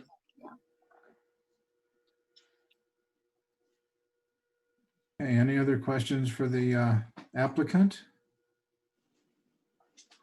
Okay, I guess hearing none, then we will move on to the public hearing portion. If there's any members of the public out there raising their hands to speak on 169 Ridgeway Avenue. I do not see any at this time. Oh, wait, no, we just had one. Margaret Elliott? Margaret Elliott? Hi. Hi, Please go I'm ahead. Marguerite Elliott. I live at 172 Ridgeway, right across the street from the proposed new housing. And I have to say, I am happy that there's new housing going up. We desperately need housing in Marin.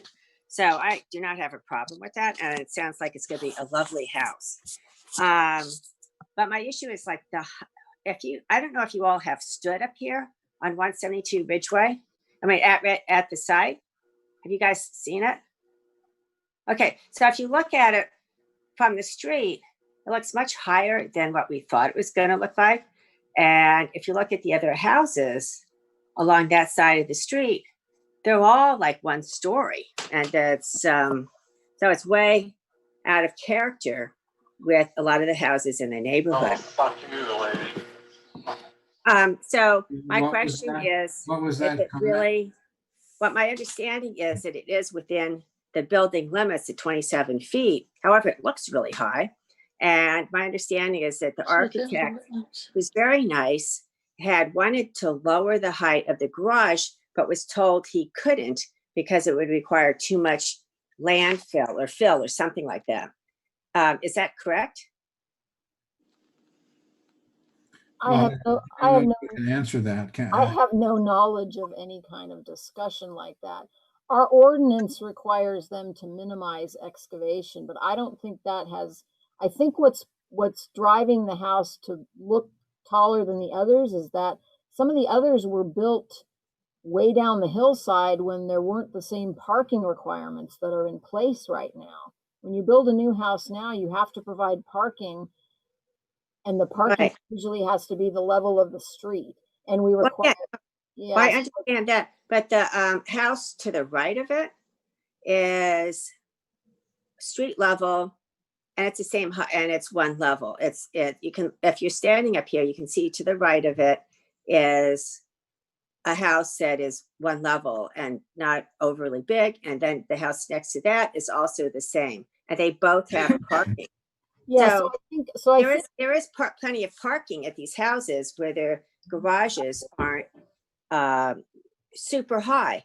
And what I would like is an ordinance to, for him to be allowed to remove some of that fill so it could sink down lower, so it's more in line with the rest of the houses in the neighborhood. That's all. Yeah, that's it. And we do have a comment from Jessica Green in the audience as well. Okay, Jessica Green. Hello? You are muted. Okay, There you go. now you hear me. Okay, I live at 154 Ridgeway. And from the story poles, it looks very tall. It doesn't look like the other houses over there.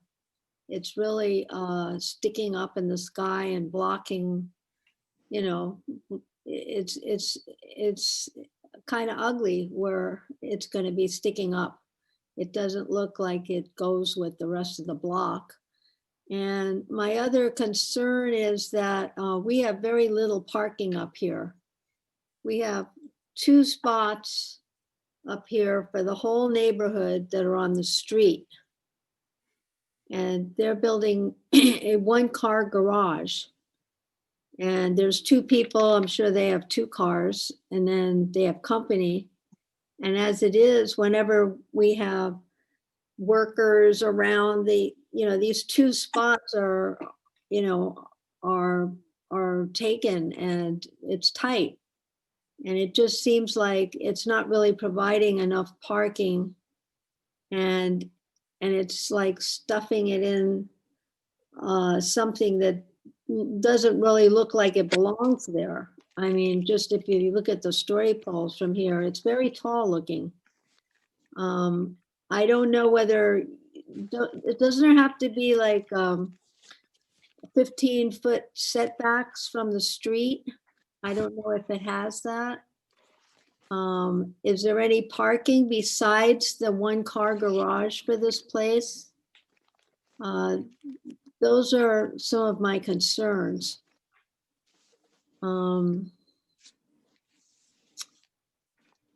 That's my concerns right now. I mean, and I haven't really seen the plans. The first I heard of this was just this last meeting. Suddenly the story poles went up and there's a meeting, so the neighbors, I haven't really seen the plans or anything, but I can see from the story poles that it doesn't fit in, and the parking concerns me. And I don't know about all the setbacks. So that's it. Okay, thank you. Any other public comments? And no, I do not see any more hands raised. No more hands raised. Okay. Well, thank you very much. And we'll bring it back to the commission for discussion. Comments, etc. Yes, Commissioner Swift. So when I viewed the property from Ridgeway, the story poles to me were taller than the surrounding residences, and they kind of stood out to me for that perspective. And when I look at the plans, and I know there'll be a garage in front that you don't have a sense of when you're on Ridgeway, but in looking at the plans, there seems to be a portion of the building that extends above the rest of the building, like a tower. Right. So the tower, yeah. One of my concerns, because I mean, it's an odd piece of property when you look at Ridgeway and then you go down to Chester, and from Chester you can see it. From Ridgeway, it really stands out. And I would ask the applicant to see if they could lower just that tower so it fits in better behind the garage and isn't as visible, and blends in more with the surrounding residents. But what I would also like to consider as we discuss this is continuing it for another meeting so that the neighbors have a chance to absorb and look at the plans, and maybe even looking at updating the plans to, because we're talking now about moving this all over 5 feet. So having a new design for that so we can see that. I didn't receive the emails that you all received. So those are my two comments on this. I would like some consideration of lowering that tower. I think it would make it blend in more to the neighborhood from a design review perspective, and then also look at continuing this to the next meeting. Thank you. Okay, you really hit the nail on the head, Commissioner Swift. I had the same concern about that tower look. I don't know if there's a reason for it to be like that because it isn't part of the garage or anything. Any other comments from commissioners or motion even? I have one comment through the chair about the design. Okay. It does seem to me from looking at the sketches that, well, first of all, they provide off-street parking for 3 cars. There's the one in the garage, the tandem parking behind it, and then off to the side, there's that third car that gets popped in between the fence and the trees. So that seems pretty good for that neighborhood to have 3 parking spaces. And also, looking at this elevation sketch, it doesn't seem to be that huge a garage to me. I do see the tower part a little behind it, but it seems to me that the development starts out with the low garage at the street, and then the larger part of the building is on the slope downside. Am I reading that correctly? That would be a question for Linda, I guess. Am I reading that right? That it slopes? Yes, you are. Down somewhat onto the lower part of the land. The taller part of the house is lower down in the land, right? Yes, the elevation slopes down from the street. And there's okay, so that seems like it was somewhat well proportioned. And the tower, the garage is 19 feet, 20 feet deep. So the tower, I'm sorry, it's very hard to hear you. Okay. The garage is 19 to 20 feet deep. So the little pop-up for the tower area is actually the driveway and then the garage distance away from the street. So that popped up tall part is not close to the road. Right, it's pretty far back, and so it doesn't seem that tall just if you're facing it. Okay, thank you, Linda. Yeah, that's right. If you look at page 5, the upper cross section kind of gives you a better idea of how much above the garage roof that tower is. Looks like it's maybe 3 feet, 4 feet. Right, that's a good page. Linda, remind me again, in your report, you said that there was a question as to whether or not the applicants would continue this for some reason, and they decided to move forward with plans that wouldn't have required the continuance. I'll explain that again. So they had originally requested having the third, so they have the parking space in the garage, the tandem space in the driveway, the third space pulled in and pulled parallel to the street. And staff missed the fact that that parking space encroached into the side yard setback. Your code prohibits placing parking in a side yard setback. And it was after we had already sent the notice out. So at that point, I gave them the option. I said, do you want me to continue this so that we can do the legal notice for requesting a variance to park in the side yard setback? Or do you want to just redesign your parking in compliance with the side setbacks? And I also advised them that the problem is if you can design the parking out of the side yard setback, staff's going to have a very hard time recommending findings to put the parking in the side yard setback. Yeah. They chose to redesign it and, eliminating the need for a parking variance to put parking in the side yard setback. And we kept it on the agenda. Okay, and any other comments? A question on that, please. Why does the schedule say that the required setback is 5 feet 5 inches and the proposed is 8 feet 6 inches to 10 feet? So so the decks can, are you looking at the table? I'm looking at your table on page 2. Yeah. So the original submittal pushed the house to one side of the property. The deck was going to get to within 8 feet of the property. So let me look at my table. So the combined setback. Right, but a deck is allowed to encroach 2 feet Correct. into a setback. The combined setback has to total 20 feet. The original parking, the uncovered parking was in the side yard setback. None of the structures were in the side yard setback. The garage was where it is shown.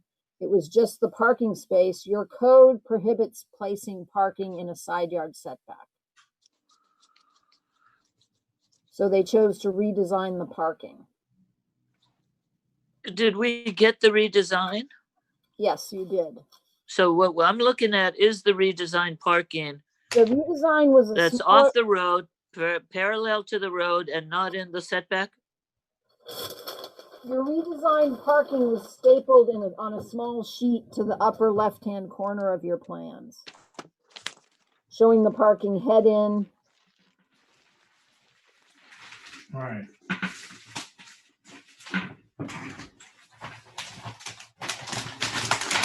Whatever happened to the idea that plans are going to be made smaller for us?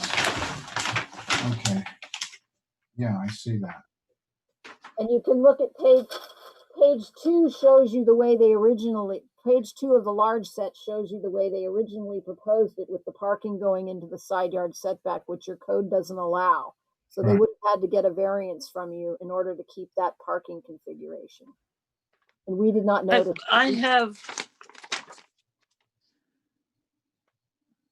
asphalt paving, planting, concrete wall. I have a sketch with asphalt paving and half a parking space shown. You're looking at the right one.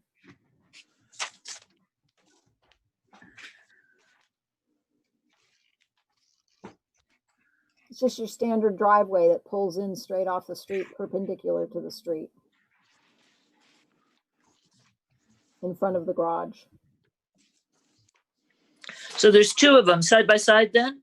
There's 2 of them side by side, and then there's a third in the garage. Okay, I got it now. There's 2 side by side. It was a little hard to tell from this because it says concrete wall and garbage. Okay, I get it. So there's now 2 of them side by side.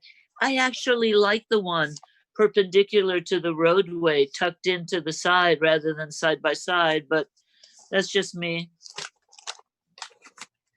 Are we allowed to give a variance for a 2-foot parking setback? We're not. Okay, because she said we'd have to give a variance. You'd have to make legal findings for why the project can't be designed in compliance with the code. And clearly it can be designed. Okay, thank you. Yeah, okay. So any other comments? Okay. I do want to add that I thought these were beautiful drawings, and I think it's really great to get your dad to design your home. And I really thought that the drawings were beautiful. I'm interested in how the other commissioners, where you guys are coming out on the height issue. I guess we heard from Commissioner Swift that it looked very high. Just wondering where the other commissioners are coming out on that. Well, for myself, I had on the plans, the tower appears to be rather large and tall.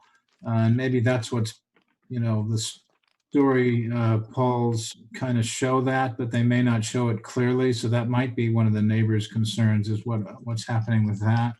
I'm not clear about that.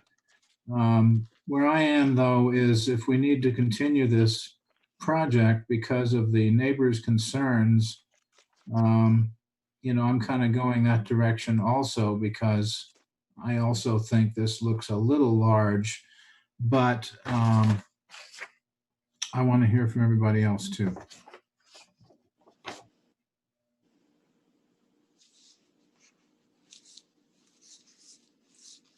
Well, if no one is speaking up, can I ask Linda one more question? Well, let me Linda, go to, can I, you identify a Mr. Virgil? page for me Right. that has Oh, you're next. Side-by-side profile of the neighbor to the right and the house so I can look at the elevations? I know there's elevations of this house, but not in, oh, maybe there is one here in relationship to the neighbors. Does page, So there isn't, there, well, let me look does at page 5 show the house, the tower, and then to the right and left, the adjacent houses? Or am I misinterpreting page 5?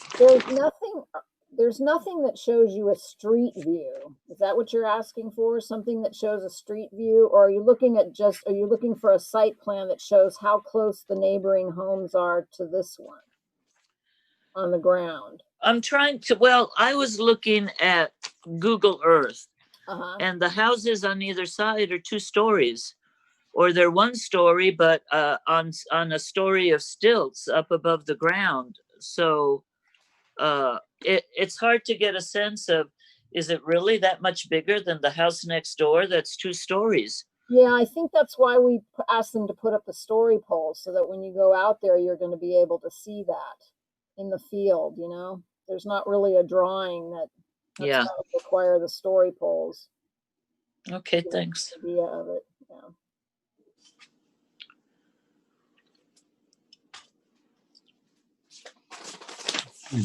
Shelley, your hand was up. Shelley Clark. Yeah, sure. So in just looking at, I looked at the story poles too, and I think it's kind of tall. But if you look at the kind of the comparison of the different houses in the neighborhood, this proposal isn't like super large compared to other things. It's about in line square footage wise with the other houses in the neighborhood. And then also 3 bedrooms and 2 baths. And so it might just be, like I know we live on a giant hill. And so it might just be the way that the ground is shaped, if you will, and kind of a less excavation wanting to be done. So I wonder what design changes could be done to make something, a house that again is about the right size for the neighborhood, fit in more of a height wise. Is that a question for staff? Yeah, it can be. I guess so. I'm just, if we send this back to say too tall, like what would the applicant's options be? I think one of the commissioners said that the tower, they need to look at, does the tower really serve a purpose? I believe it adds to the design. The house is well under the height limit. I think I went out and looked at the story poles, and I don't know if it's the way the story poles are erected, but that tower is not right at the street. This house is not going to look like a 2-story structure at the street, because there's a driveway and then a 20-foot deep garage that's 1 story with a flat roof, right? And then the tower is behind that. And it's maybe, that's why I asked you guys to look at the cross section on page. But I think, that if you are concerned about it, that is a way to lower it. If they lower that tower to match the garage roof, then there's no aspect poking above the 1-story garage, which is not unusual to, what a 1-story garage looks like. They didn't even put a peak on the garage. It's flat. It's a flat roof. Right. But I'm sorry, through the chair, just to reiterify, it's 27 feet at its highest point. Right. And it can which is 8 feet lower than what's allowed. Right.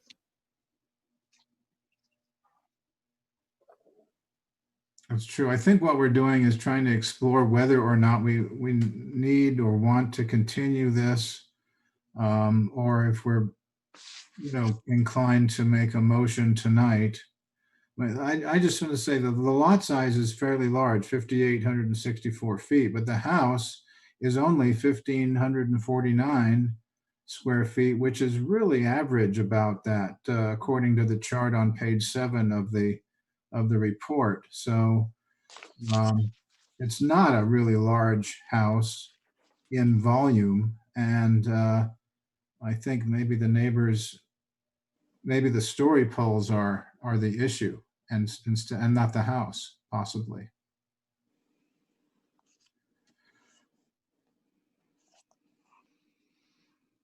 So anybody want to discuss whether we want to continue this or make a motion? I like the project. Let me just say, I like the house. I'm fascinated by the passive concrete solar heating. That's a new one for me, and I really want to explore that further. I love the fact that, you can have, and again, you can have your dad as the architect. What could be better than that? We do have here the owner. One of the factors I want to mention is the owner is a school teacher. And we do need to provide more workforce housing. So all those comments sound like they're in favor of this project, and they kind of are. Anybody else with me on this, or where are we? So I've given my input that I would like to see it continued. And I would like to see the tower reduced in size so it blends in behind that one-story garage. I think that would be a better fit for the neighborhood. Okay, anybody else? We could do a kind of a straw poll, I guess. Does anybody else want to continue this project? I agree with Commissioner Shift in doing that, and then also bringing it back with the 5-foot shift if they decide to do that. And that would also give them time to meet with the neighbors via Zoom or whatever they need to show them the drawing. There seems to be some need for better communication amongst the neighbors about either, showing them the plans. There's people who have been talking who haven't seen the plans, but they're reacting to the poles in the field. So maybe there's some need to do that. I agree with Cindy. Okay, anybody else? I can go if I may.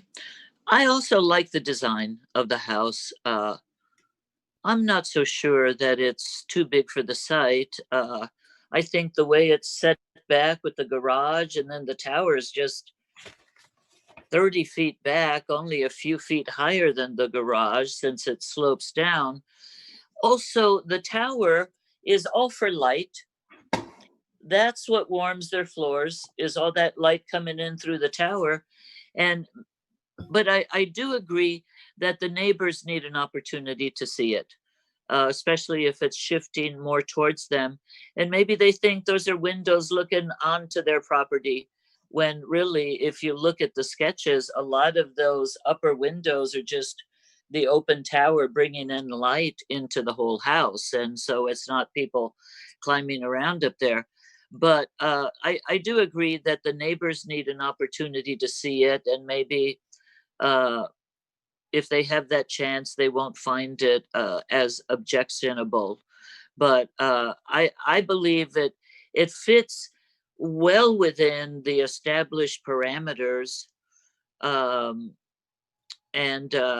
they've got 3 parking spaces off street. How many houses have 3 parking spaces off street in that neighborhood? So that's my 2 bits. Okay, one thing I'd like to ask staff to do, if it can be done without too much work, is that when they have a chart of similar properties development, that we can have the addresses, because it would be good to kind of know where those similar lot properties lie, but it appears to me, Phil, so yeah. Phil, that was pointed out to me. I usually put the addresses in, and whatever was going on with my world at town hall, I didn't put the addresses in, but I tried to scan that and send that to you guys. Did anyone else get the one with the addresses? Oh dear. Yeah, so I acknowledge that I didn't have the addresses in, and I tried to get that to you, but you just missed it, I guess. There's no excuse. Okay, thank you. Well, No, there's no excuse you for guys do a great I- job. You got lots on your plate. There's no problem. Okay. Any other comments here? Commissioner Newton? Yeah, I tend to agree with Commissioner Fregoso. The tower doesn't offend me that much in terms of the height because it is step back, but I'm not averse to a continuance. If I don't know if we need to get the applicant's consent to that, Linda. No, you have another month of your 60 days. Next meeting, if you continued it again, you would have to get them to agree to a mutual extension of time under the Permit Streamlining Act. Okay. Yeah, I'd like to chime in on that topic. Insofar as the applicants have submitted a major modification to the plans, I don't believe that we're within the last 30 days of a review period. I mean, I believe one of the commissioners indicated that she hadn't even been able to look at those plans. So this is a situation where, you know, we always want to process applications in a timely manner, but I wouldn't worry about continuance with respect to Permit Streamlining Act deadlines at all. Okay. Is anybody prepared to make a motion?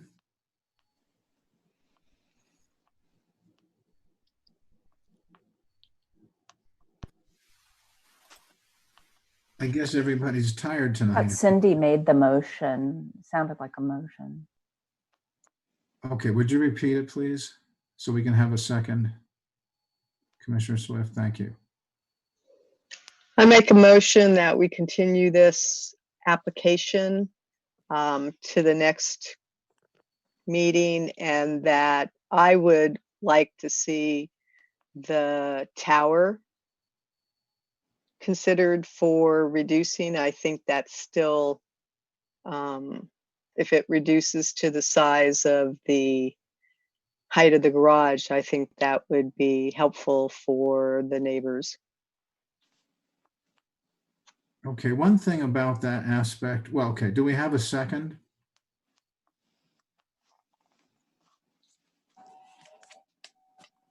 Well, I will second the part about continuing to the next meeting. Okay. Shall we take a roll call vote? Yes. I think I'd like to clarify what we're doing. I'm in continuance of I'm in support of continuance for them to meet with the neighbors. I'm not necessarily supporting the reduction in the elevation. So that part of it, I'm supporting Mimi's direction more than Cindy's direction. So I don't want that architect to get the wrong. Right. We need to be careful how we do these. And I agree with Commissioner Rodriguez and Newton on that. Continuance, but not directing a redesign. Me too. Just a continuance. That's it. That's what this motion is about. Well, and the purpose is to meet with their neighbors and review the plans with the neighbors. I think that all I'm suggesting is that Cindy made a motion for a continuance and then added some thoughts of her own about what the applicants might do with the plans in the interim. I'm not suggesting that they have to do one thing either way. If they elect to undertake a redesign in order to address some of the concerns that some of the commissioners made about the height of the tower, I don't think we're saying don't do that. All I'm saying is we'll continue it and that will give the neighbors time to evaluate the shift in the plans. And if the applicant wants to do a redesign, that'll give them a little bit of time to do that as well. Right. I mean, the idea of this, I agree, Mimi. The idea of this continuance would be for more communication with neighbors. And I suspect that once the plans are clear in the neighbors' minds, that it would be approvable. That's my suspicion. I'm not suggesting that the applicants make any changes or consider making any changes. I mean, I look at that tower as a potential thing. I think it lights a stairwell. I think that's why it's like it is. I'm not sure if that's correct, but it looks like it does. So I'm in favor of a continuance as long as it's a productive continuance, so that the neighbors are addressed and some of their concerns are discussed. And I agree with Mimi about that limitation of this is just for a continuance. If there are no further commissioner comments, can I second Commissioner Swift's motion with the changes proposed by other commissioners to limit the scope of the actual motion? Does that make sense? Or do we need a new motion? No, it makes sense. I mean, I think the motion itself is clear. It's just for continuance. The applicant has some food for thought now during that continuance period. And I thought we had a second, actually. Okay, that was my second. Okay, thank you. With those conditions. You're undermining my seconding. I'm sorry, you had a second. Go ahead. You actually did have a second. Yes, I Mimi did. made a second with a clarification. I seconded. So But I call the are you, roll. are you okay with how I seconded your motion, Cindy? Yes. She has to accept it. Okay, shall we do a vote on this then? Yes, so Please. okay, Clark, Please do. Clark. Can you guys hear me? Yes. Yes. Linda, you sound like you're in a muffled phone booth. I'm having trouble with my sound, but so can you hear me? She said there? Clark. Clark, yeah. Sorry, Linda, I didn't understand you. I yes for the motion to continue this item. Fragoso? Yes. Newton? Yes. Rodriguez? Yes. Swift? Yes. Chair Green? Yes. Okay. Thank you. Okay, thank you. And we will see. Can we take a quickie break? Five. Can we take 5? A cookie break? All right. I said quickie, but cookie is even better. Well, I don't mind a quickie either, but not right now. Okay, thank you.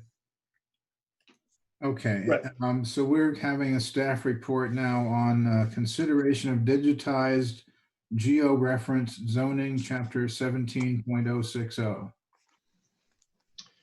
Yes, thank you, Chair, members of the commission. I will try to keep this scintillatingly exciting. Actually, there are some graphics to help out. So in any event, this is the 7th Planning Commission meeting on this topic. We've been reviewing this monthly since June. At our last meeting in October, the Planning Commission appeared to reach consensus on certain items, specifically relating to whether any ridgeline scenic corridors should run out into the flatland areas of the town, i.e. the peneplains. And staff believes that there was a Planning Commission consensus that these ridgeline scenic corridors should terminate at the bottom of ridges. And I will have some graphic examples of what that means in certain cases. There also appear to be commission consensus that the term major ridges as used in the zoning ordinance are simply those that were designated in the 1974 visual resources map. There also was a commission consensus that when we look at the individual ridgeline scenic corridors as defined in chapter 17060, that there should be a cumulative accounting of the maximum area incorporated within all of those ridgeline scenic corridors as variously defined. And I will show you what a map of that looks like. Your commission also requested cross sections to help facilitate understanding of what we're talking about when we're looking at lines on a map, contour lines, etc., and vertical drops and things like that. So we've provided that, and that was a little bit challenging, but Jill Templeton, our geographic information system consultant, who is sitting in on this meeting tonight, did a very able job on that, and has indeed been excellent throughout this for the graphics and geographic information portion of this work. As noted in the staff report, getting a handle on the 100 vertical foot ridgeline scenic corridor continues to be really challenging.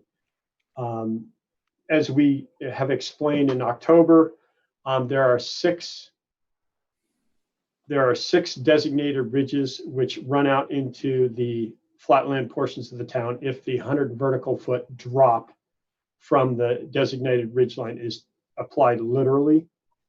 And therefore, staff has taken the opportunity, based on its understanding of the commission's consensus, to circumscribe the base of the ridgeline scenic corridor to end at the bottom of the ridge. We're fortunate in that the topography of the town is such that you have hills that basically stop in the flatlands. It doesn't have a big runoff and gets kind of gradually more and more shallow slope. You come down the ridge and it hits the flat, and that's that. And so I think we were assisted in our efforts to circumscribe those 6 corridors. As your commission is aware, there have been other challenges with providing some kind of definition of a 100 vertical foot drop. We used the 1974 Ridgeline Scenic Corridor, AKA the Green Worms, as the basis for looking at how to apply the 100 vertical foot map. And the reason I think that is important, and this gets back into some of the assumptions that we had to use to make sure that our 100 vertical foot drop had some relationship to the drop that to the Ridgeline Scenic Corridor that we've been using for the last 40 something odd years. And there are 5 assumptions total that we're proposing and that we have indeed used in our graphical products. The first is to circumscribe the downhill end of the Ridgeline Scenic Corridor at the bottom of the ridge, if it would otherwise extend into the flatlands. The second is to measure the Ridgeline Scenic Corridor, the 100 vertical feet, perpendicularly to the ridgeline at any point. So much like what we're doing with the 150-foot horizontal Ridgeline Scenic Corridor, we're saying do the same thing. It's just when you're standing on that ridge, you're basically going out at a right angle, 90-degree right angle from that direction going down the ridge. And I can explain what that looks like graphically in a moment. A third assumption, and again, this is important because there are cases where the ridgeline would basically wrap around the entire town if we didn't do so. The outer boundary of the Ridgeline Scenic Corridor shall occur if anywhere in the measured Ridgeline Scenic Corridor an appreciable uphill slope is encountered. So in other words, I think we all visualize that there are these steep ridge lines, and I know I threatened with Commissioner Swift that I would bring a loaf of bread and kind of cut a slice out of it and say, okay, this is the steep, hold the loaf of the bread on its side and say, there's the steep cross section. But I think we could show that vertically just fine with, okay, now, Tamla, if you can enable me to share the screen. I'm going to provide some cross sections so we get a good idea of what we're talking about with going uphill. Okay. I was using my rock. Yeah, there's visualize. It works pretty well, actually. Looks like a ridge line. Okay, why? let's see, here's a, okay. Let me see if I can get that as a shared screen. Oh, there we go, show all of it. Okay, here's an example of a cross section. And what you see here, let me zoom out a little bit so that you can get to it. There's Bald Hill, what we've named Bald Hill, and there's just a line. And imagine this is a slice. So you're standing on top of the ridge is falling away on either side, and you've basically just taken a giant cleaver and cut the ridge at that point. You've cut it vertically so that below it, there exists no more ridge. It just goes straight down to the flatland. Well, if you're looking at it from the slice side, this is what you'd see. There's your ridge line. And as you start to go out, you can see these condor lines. You drop, drop, drop, drop. And then you start to go back uphill a little bit. And by the time you get to this point, you're definitely going back uphill. And what you can see here is the same situation as your drop, drop, drop. And then all of a sudden you start to climb back uphill. Well, what happens is Bald Hill isn't so bad. But when you go to Fairfax Ridge and this profile, it gets really challenging because we showed the profile where it's not too complicated. Again, there's the ridge line, there's the contours. You start to drop down and you just continue down. There's your cross sections showing. But we ended it here where it would otherwise start to go back uphill there.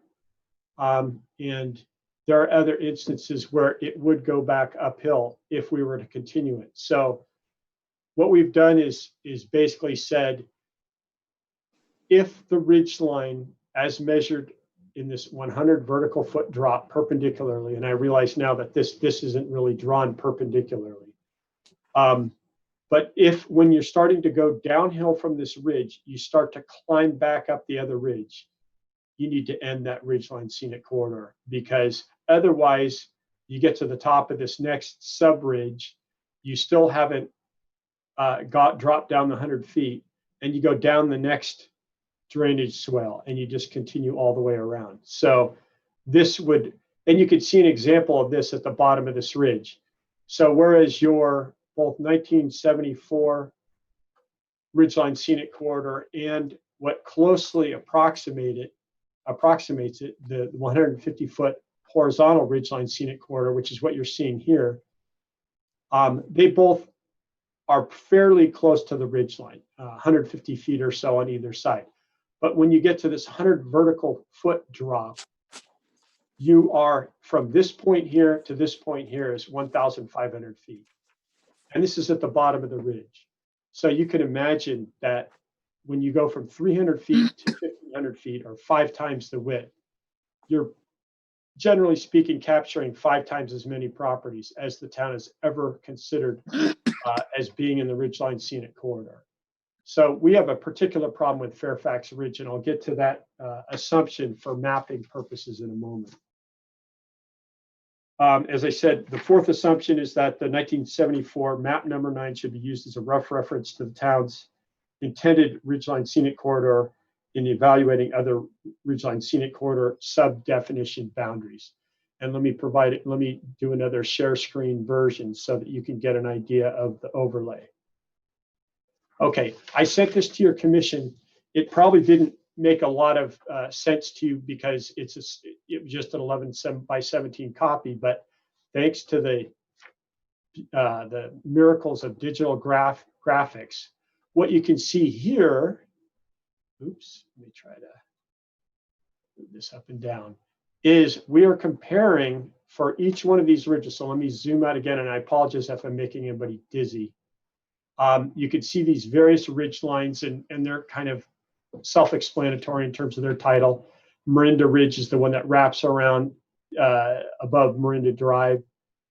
Willow Ridge is to the west of Willow Avenue. Glen Drive Ridge is the one immediately to the east of Glen Drive. So let's just zoom in on Glen Drive right now.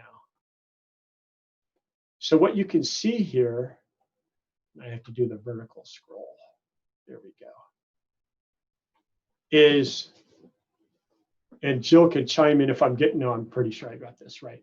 This right here, the blue or the gray, is what's shown in the 1974 Ridgeline Scenic Corridor map, the visual resources map.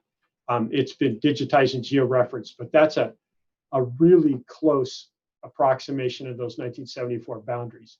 What you see in green are the 150-foot horizontal distance boundary, extending in this case a little bit further to the east than what the 1974 map showed. The reason is, as we explained at the last meeting, this ridgeline is actually drawn from a watershed boundary. It's close to what they mapped in 1974, but it actually reflects the precise location where the watershed on this side drops away to the west and the watershed on this side drops away to the east. So for purposes of applying your Ridgeline Scenic Corridor extents and boundaries, we use this watershed boundary. And in this case, the 150-foot distance going to the east extends further to the east, simply because the actual ridge line in this location runs in this right here is actually to the east. Whereas in the 1974 map, we don't show that boundary, but it's centered in this blue area. And so let me zoom out and you can see that for most of these ridges, Oak Manor Ridge, and I'll zoom in a little bit more, you can see that the 150-foot boundary and the 1974 boundaries are very similar. You don't see places where it's light blue, where the 150-foot boundary doesn't reach to the 1974 boundary. And similarly, there's only a few places where the 150-foot boundary extends beyond the 1974 boundary. So this is where we said, yeah, the 150-foot boundary may have even been kind of informally used by the 1974 cartographers, McHarg's firm, in developing the 1974 Ridgeline Scenic Corridor, because the two boundaries are so close. The geo-referenced digitized 150-foot horizontal boundary over the digitized 1974 boundary. Where things start to get different and challenging is where we go to the 100 vertical foot boundary. This map right here, which I sent to your commission this week, I apologize for sending it late. We were still working on it and had to get it right before we sent it off to your commission. So what this is a combination of all three, or actually four maps. And so what you see again, the map I just showed you was the 150-foot boundary versus the 1974 boundary. And you could see this is the 150-foot boundary. It's basically a 300-foot wide tube. That's the one in green. It follows the watershed boundaries.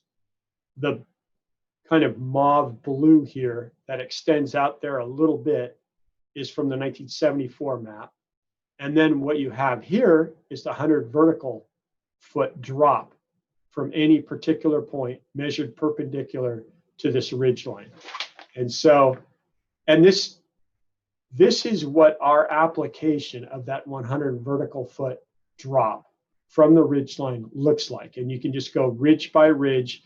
You can kind of tell with Glen Ridge that we had to clip it at the bottom, because again, that's one of those ridges that would have run off into the flatland area if we extended it a full 100 feet from the end of the ridge line there.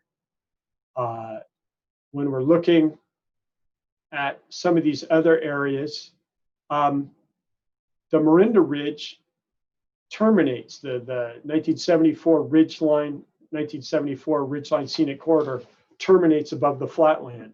So it's fairly straightforward to just say, okay, we're going to apply that 100 vertical foot boundary. And you can see there's a subridge running off there. And at the very bottom, there's two kind of subridges running there.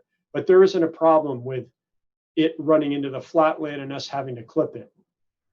Willow Ridge, as you can see, it substantially, again, widens the boundary of the Ridgeline Scenic Corridor. If your commission wants to comment on that, it's fine. But at least you kind of know when you're looking at this Willow Ridge that, yeah, there's a ridge line, and yeah, by the time you get out 100 vertical feet down from that ridge line, you're basically doubling the width of that Ridgeline Scenic Corridor per that 100-foot drop. Fairfax Ridge and Bald Hill Ridges are the two problems. And really, I would argue that Fairfax Ridge is truly the problematic one.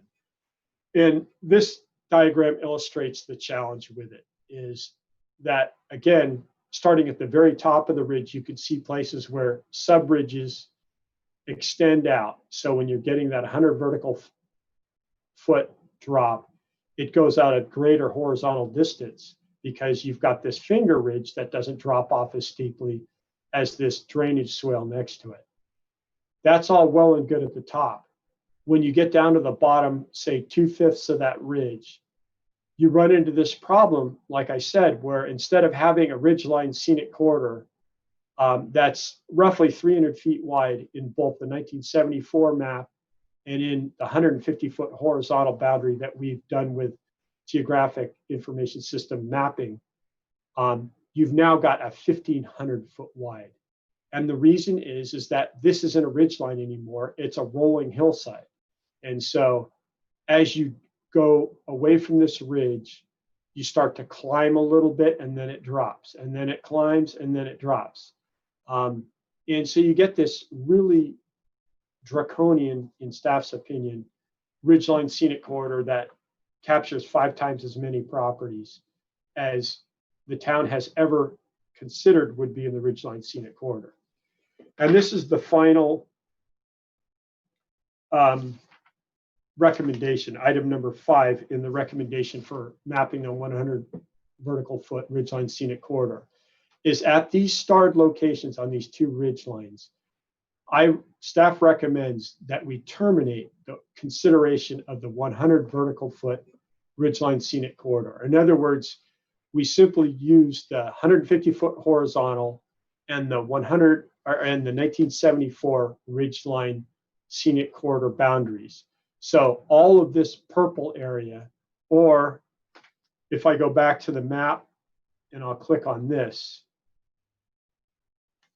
even though it's not shown on this map, it's this starred location right here. All of this brown area would be eliminated, and we would simply be using the combination of the 1974 ridgeline scenic corridor and the 150-foot horizontal distance from the designated ridgeline to determine the ridgeline scenic corridor boundaries. Staff believes that to do otherwise would be punitive on property owners and considerably inconsistent with what the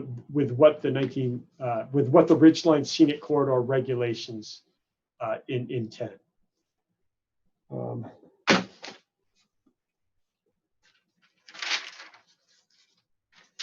Furthermore, we have been working on some language to memorialize what's going on with the ridgeline scenic corridors, the fact that we now have these 150-foot horizontal ridgeline scenic corridor and 100-foot vertical ridgeline scenic corridor accurately mapped, is that what we are proposing to indicate that this is a cumulative consideration is that we would add a phrase to the end of the ridgeline scenic corridor definition in section 17050020. And I apologize for completely butchering the language on the last sentence. The last sentence should read, further detail on the boundaries of the ridgeline scenic corridor can be found on the 100 feet vertical distance map and can be determined by Appendix B to this chapter. And then Appendix B would memorialize the assumptions that staff has incorporated in drawing those vertical, the 100-foot vertical ridgeline scenic corridor boundaries. So in other words, the maps would essentially govern what the boundaries of the ridgeline scenic corridors are, and indeed the cumulative ridgeline scenic corridor. But the appendix to this chapter, or perhaps put it in the end of the zoning ordinance, would provide the detail, so that if anybody in the future was wondering, or somebody was challenging, what basis were you using for determining that 100 vertical foot, they could read that and understand it. So with that, staff recommends that your commission provide direction to us about these various ridgeline boundaries, and specifically how the 100 feet vertical distance ridgeline scenic corridor is defined and mapped. And that I'm asking the commission is if the attached diagrams provide clarity to show where the ridgeline scenic corridor boundaries are. We've only shown the 6 that we had to clip. The ones that we provided to your commission were the ones that ran out into the flatlands. I could provide additional examples of that. And then finally, with the language amendment, does the draft language, is it acceptable, or are there further language changes desired? And I would conclude by saying this: as we move into our next agenda topic, you'll realize that we have bigger fish to fry as a planning staff and a planning commission in terms of larger projects. We're coming online soon with consideration of objective design and development standards. That's going to be a topic of considerable discussion, staff is confident. And we were going to be working on the housing element shortly. And so when we look at something like this and mulling it over and trying to make sure that it's true to the historical maps and true to the intent of the people who designed those maps, I also sent your commission today a copy of the only reference staff has been able to find in both the planning commission meetings and in the town council meetings from when this ordinance was adopted. And it really doesn't provide any helpful guidance on what the intent of the town was. I'm not surprised. I mean, frankly, going back 46 years, these days, if somebody could sit and look at the video recordings and get a very good idea over a period of time what was intended. But those are just summary minutes. So I think we're left to assemble the recommendations, come up with accurate maps that can actually be applied to actual properties and actual projects. And staff believes that we need to do so in the near future. So my hope and recommendation is that your commission can provide direction for staff to bring back to your commission at their December 17th meeting for recommendation to the council. And that concludes my report, and I'm happy to answer any questions you may have.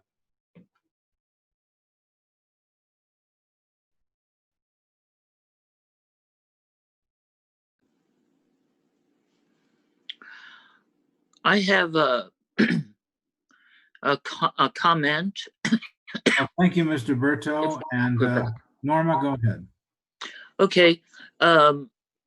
Can we see Ben again on the screen? Because I want to use the hills behind him as an example.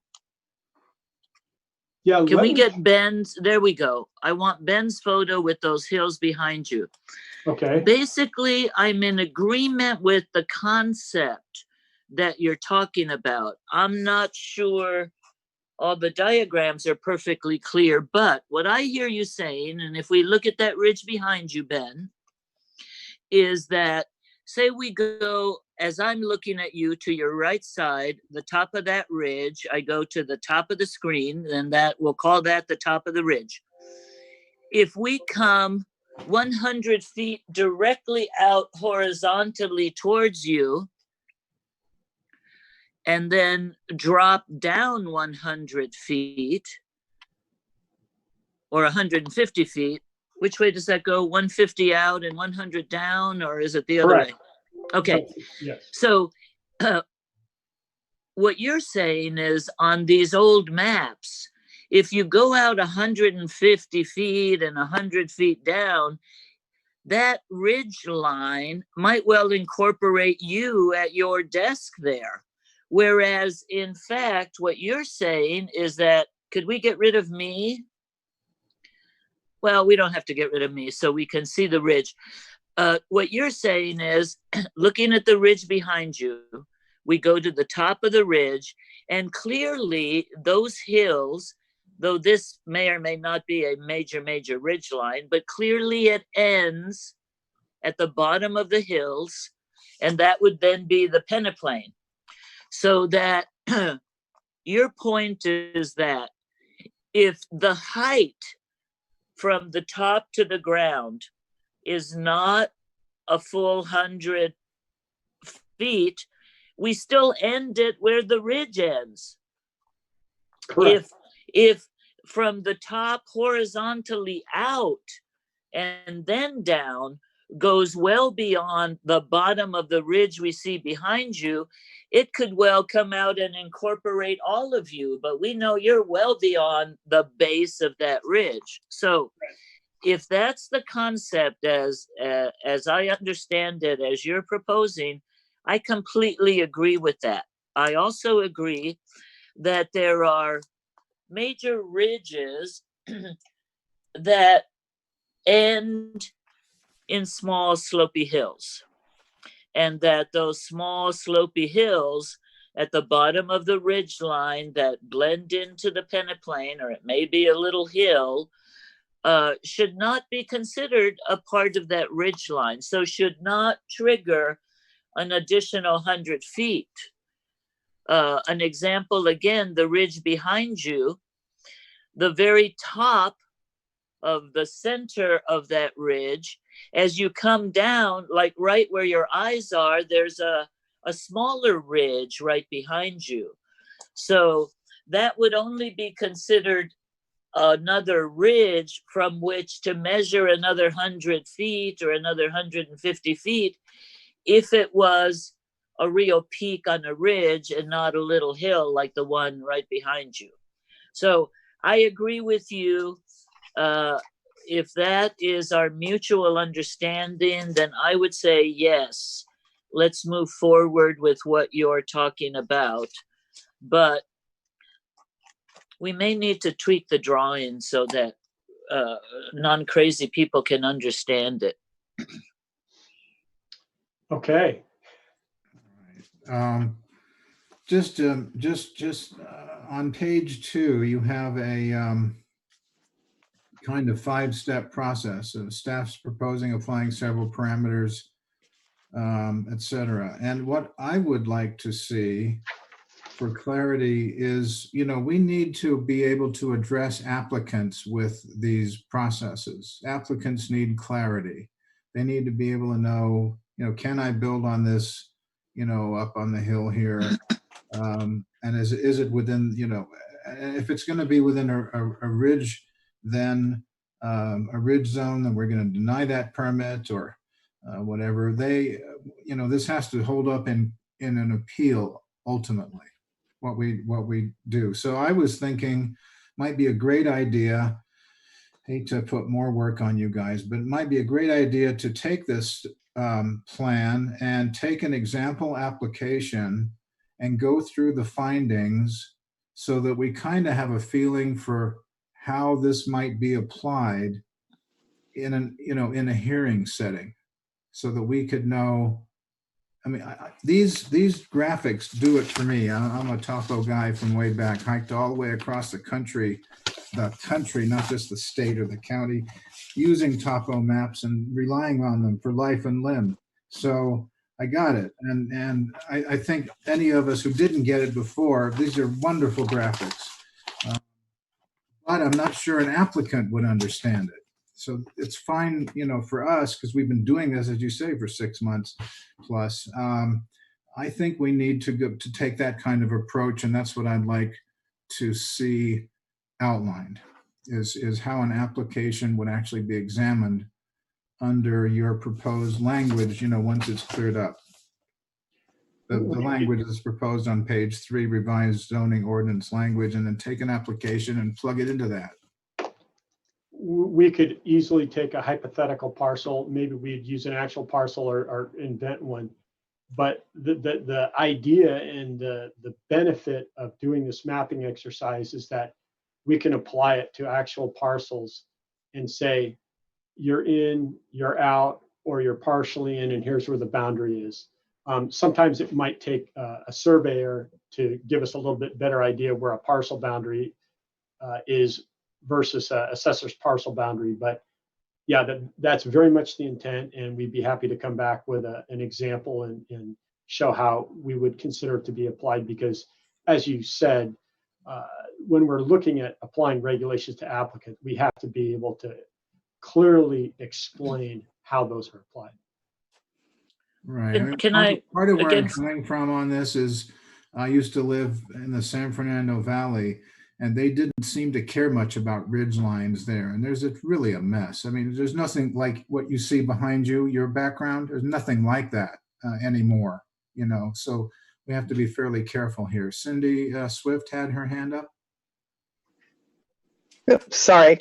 So I've got comments for later, but I had some questions related to the staff report. You mentioned that you were concerned that a lot of these properties would fall, if I understand you correctly, under the Hill Area Residential Development Code, and that they shouldn't. So can you tell me why properties would come under the Hill Area Residential Development Overlay Zone? Yeah, I'm going to have to dig into our code. Because I don't see anything in the code that speaks to the ridgeline development. The only thing the code to me talks about is slope. So that was a little confusing to me. Well, I may or may not be able to do this in real time, but I can certainly respond back to is to get the trigger and discuss that. Okay, so that's one question. Your recommendation zoning language change on page 3 references 4 maps, but I'm not clear what 4 maps those are or whether they were attached to the staff report. So if you could address those or identify those. When we look at the major ridges, do you have a sense of what the tallest ridge is when we look at the visual resources map and we're talking about those major ridges, roughly? That's an interesting question. Okay, let me just visualize that for a moment. Probably as you get, again, it's funny how Loma Alta is coming into play here, but as you get towards the town boundaries at the top of Marinda, the boundary between Fairfax and Sleepy Hollow on that ridge, that might be the tallest. Fairfax has some pretty decent topography, several hundred feet. So, I mean, you're probably also getting close to that on Fairfax Ridge at the very top. Okay. It really comes down to as much where the ridge line is as where the Fairfax boundary is. So it's going to be one of the broader outer ridge lines that when we think of Fairfax and we say, okay, there's Sleepy Hollow over that ridge, or there's MMWD open space, heading up that ridge. We would. Okay, that's okay. That's all right. Because I'm looking at the purpose of the ordinance, which is to protect the view of the ridge lines. And I look at the ridgeline ordinance, and it talks in there, it has a description or a definition of an adjacent ridge. And it's really talking about if you have two ridges that are close to each other and that the 150 feet or 100 feet kind of touches both of them, you would go with the higher ridge, and that would be your focal point. But the way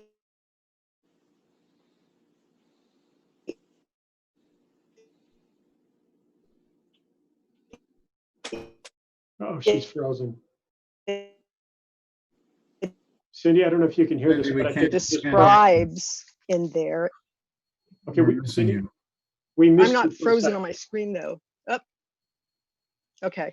So I'm looking at the adjacent, I don't know which piece you heard, but the adjacent ridge definition in the code, which is really telling you which ridge, if there's two of them that are close together, that you're going to focus on and the one you're going to use. But it states that the portion of a ridge line within 150 feet horizontal distance or 150 feet vertical distance from the subject structure, and that's what we're looking at, is we're looking at a structure that's going to be at that intersection, from which a line is drawn perpendicular to the ridge line, strikes or passes over that subject structure. So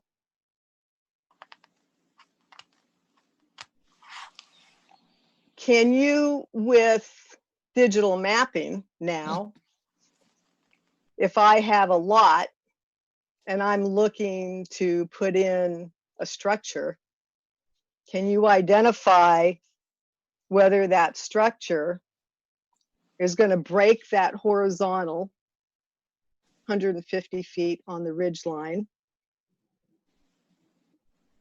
when I'm looking at it from focal points, or it's within that 150 feet vertical distance? If that question makes sense. Yeah, I'm looking at that definition, and it's pretty challenging to kind of look at it and say, okay, this is how we're going to apply it. I would want to go back.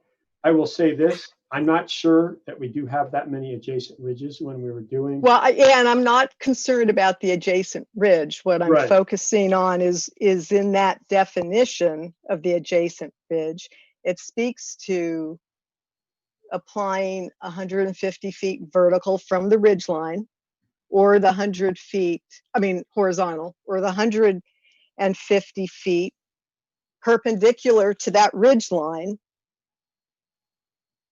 whichever of those is the greater, that would intersect with a structure. I just for clarity and for the record, I see this, I'm looking at adjacent ridge 17060-020, and it says ridge line with 150 feet horizontal distance or 100 feet vertical distance from the subject structure. Right. That intersects, right. Right. Did I turn that around? 150 for both. That's okay. I just want. Oh, sorry. Sorry. One of the things that this loops back into is the regulations further into the ridgeline development chapter. And so what they're basically asking us to do is define the ridgeline scenic corridor. I mean, that they're saying, you could eliminate the adjacent ridge and say this is a kind of a discussion or description of a cumulative ridgeline scenic corridor boundary. And furthermore, they're using and then they're saying, when you draw it perpendicular, you're passing over buildings within that ridgeline scenic corridor.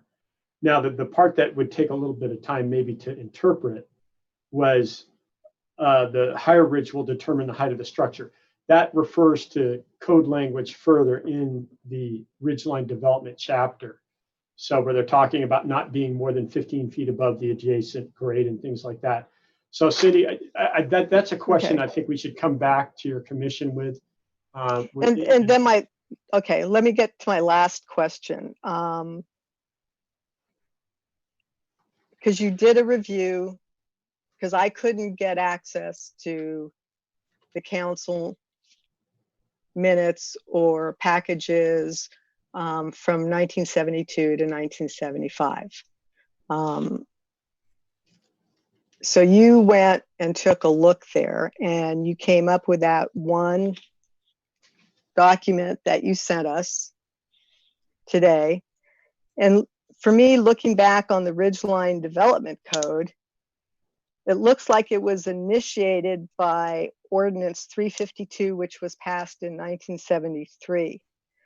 So what you're telling me is you found nothing in those 3 years from 72 to 75 at Town Hall that even addressed that ordinance or had any minutes or anything in.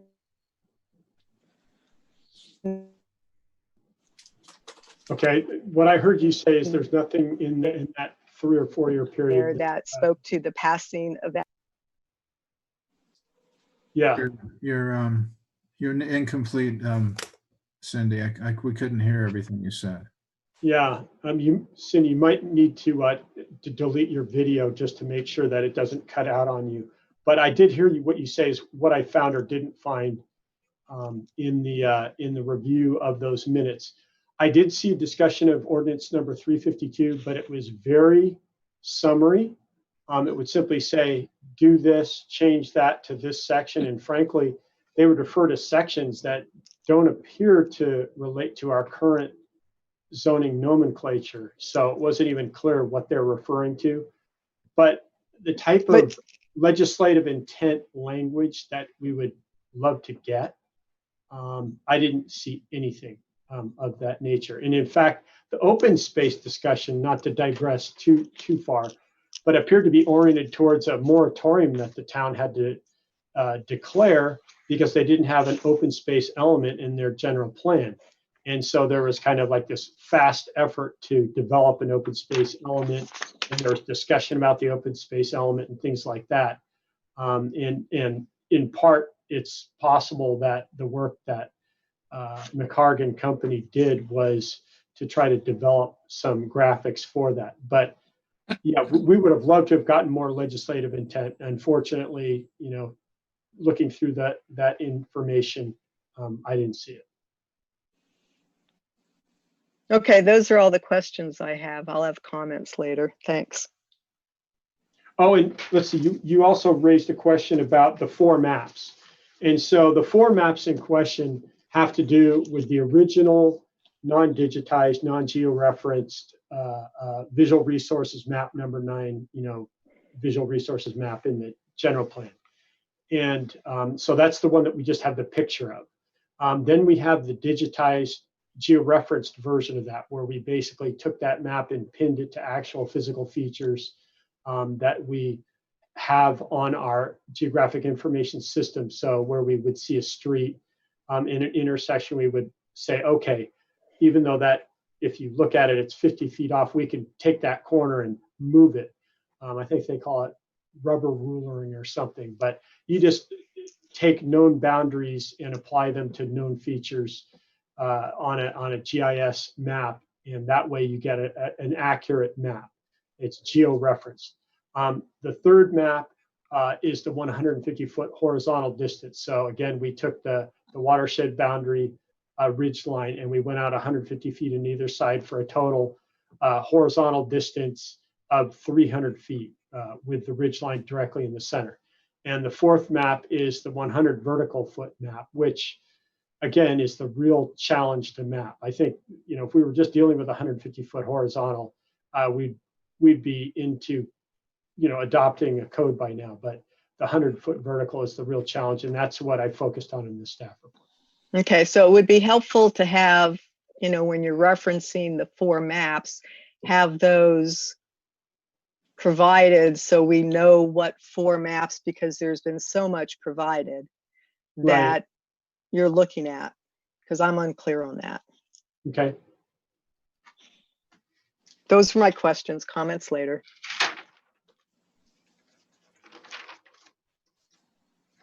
Okay. I have a question. Yes, go ahead, Commissioner Newton. Ben, I don't think I got any maps from you, but the one with the mauve, that threatens to sort of overtake all of Fairfax if we don't stop it at the bottom of the peneplain or whatever it's called.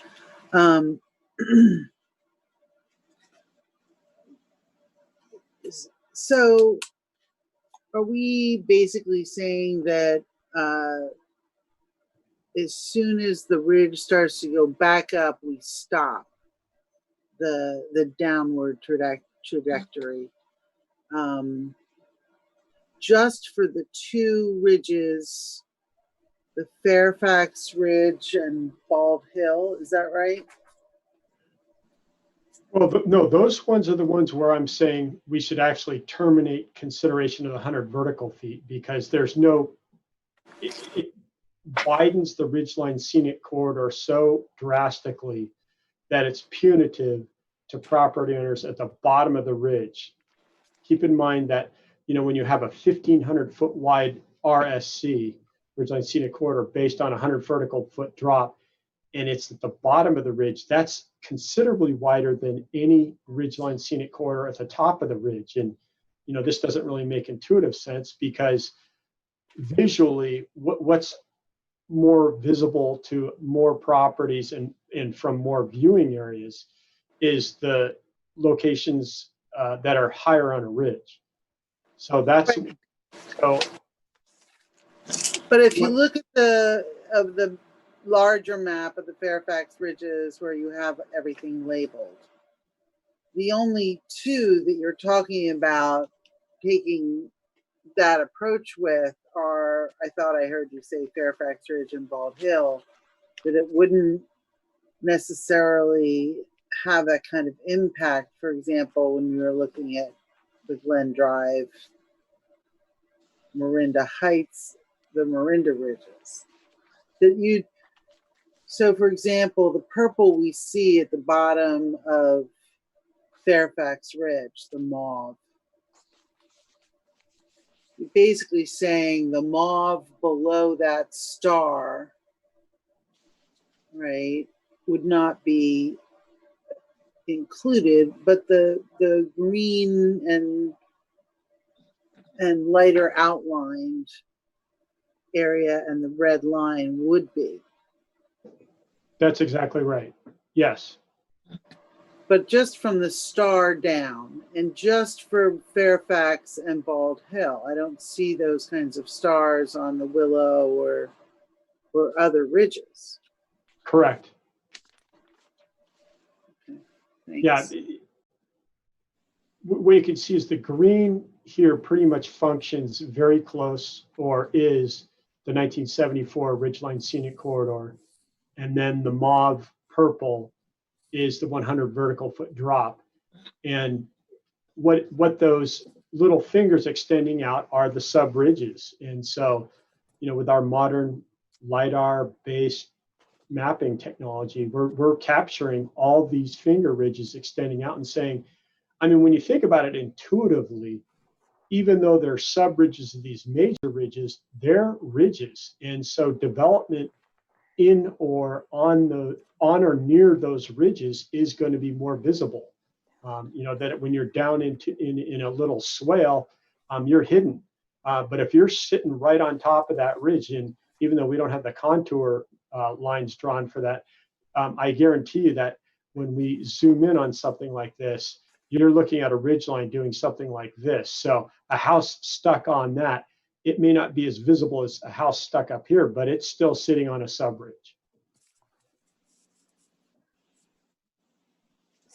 Ben, okay. this is, oh, I'm sorry. Go ahead, Mimi. I didn't realize you weren't done. No, I'm done. Thanks. Oh, I'm sorry. Ben, so going back to your revised zoning language and its reference to Appendix A and Appendix B. So Appendix A is nothing that was attached to this staff report. Does that mean all the attachments A is what you're going to try to include, as well as the one attachment B, but not the attachment C? That's my first question. Yes, what we would do, and this gets back to Commissioner Swift's question, is we would take all the maps and we would include them, and we would include a cumulative map, which would basically what you're looking at right now, except it would be one color. Okay, so then my first question is on attachment 1A, which is Glen Drive Ridge. So the idea would be that if there were development proposed in the Plenapain area, then what code would then apply to those areas? In the Plenapain it would be the regular code. It's since we've determined that the Plenapain is the flat land. So what we're saying is that that's not Ridgeline Scenic Corridor. Okay. Yeah. So if it's not, then I have a clarifying question. So you can see on attachment A1, the 284 Ridgeline number in purple. And then that same number begins to wrap around into the Plenapain number, and then it ends on the right-hand side. So it starts in purple, goes through the brown, and then comes up into partially green and back into purple. So if we're saying that's the low relief plane, or like a common base level, if we don't have a standardized level at which that happens, in other words, we're not all saying it's at the 100-foot elevation line closest to a major roadway or downtown area, then I'm kind of in some ways in a trying to understand Cindy's point, which is, well, then how does this relate then if we start to so that's my first question. Kind of, I get lost on why, as an example, on Glen Drive Ridge, why portions of the same elevation are in or out. Let me ask you that question first. Okay, let me, well, I'm doing more share screening than I've ever done, but let me see if I can pull this one up. Okay, there we go. Can you see that? Yes, thank you. Okay, so Glen Drive is probably a pretty good example of the assumptions that we made when we're terminating the Ridgeline Scenic Corridor before it drops the full 100 feet. So when we digitized the 1974 designated ridgeline, it stopped at that point. And I'm just going to guess and say that's about 306 elevation. So what happens is you drop, ostensibly, there's this point, you're at 306, so you're going to drop down to 206 before you terminate this 100 vertical foot Ridgeline Scenic Corridor. Well, as we can tell when we zoom in, zoom. It's not zooming. Any event, this is about 212 elevation. So 306 to 212, you're still missing 6 feet of drop. Well, guess what? You're now out into this flatland area, which this is actually Glen Drive right here. But the other challenge is as you start to go up Glen Drive, you're increasing every place where the contour line crosses the road, you're increasing in elevation. This road is steadily climbing. And so this 206 is further off this map. So if you're going to say it goes 100 vertical feet, now you're, instead of just being across Glen Drive and in this ditch maybe to achieve that 206, you're out somewhere into the whole development on the far side of Glen Drive over here to get to 206.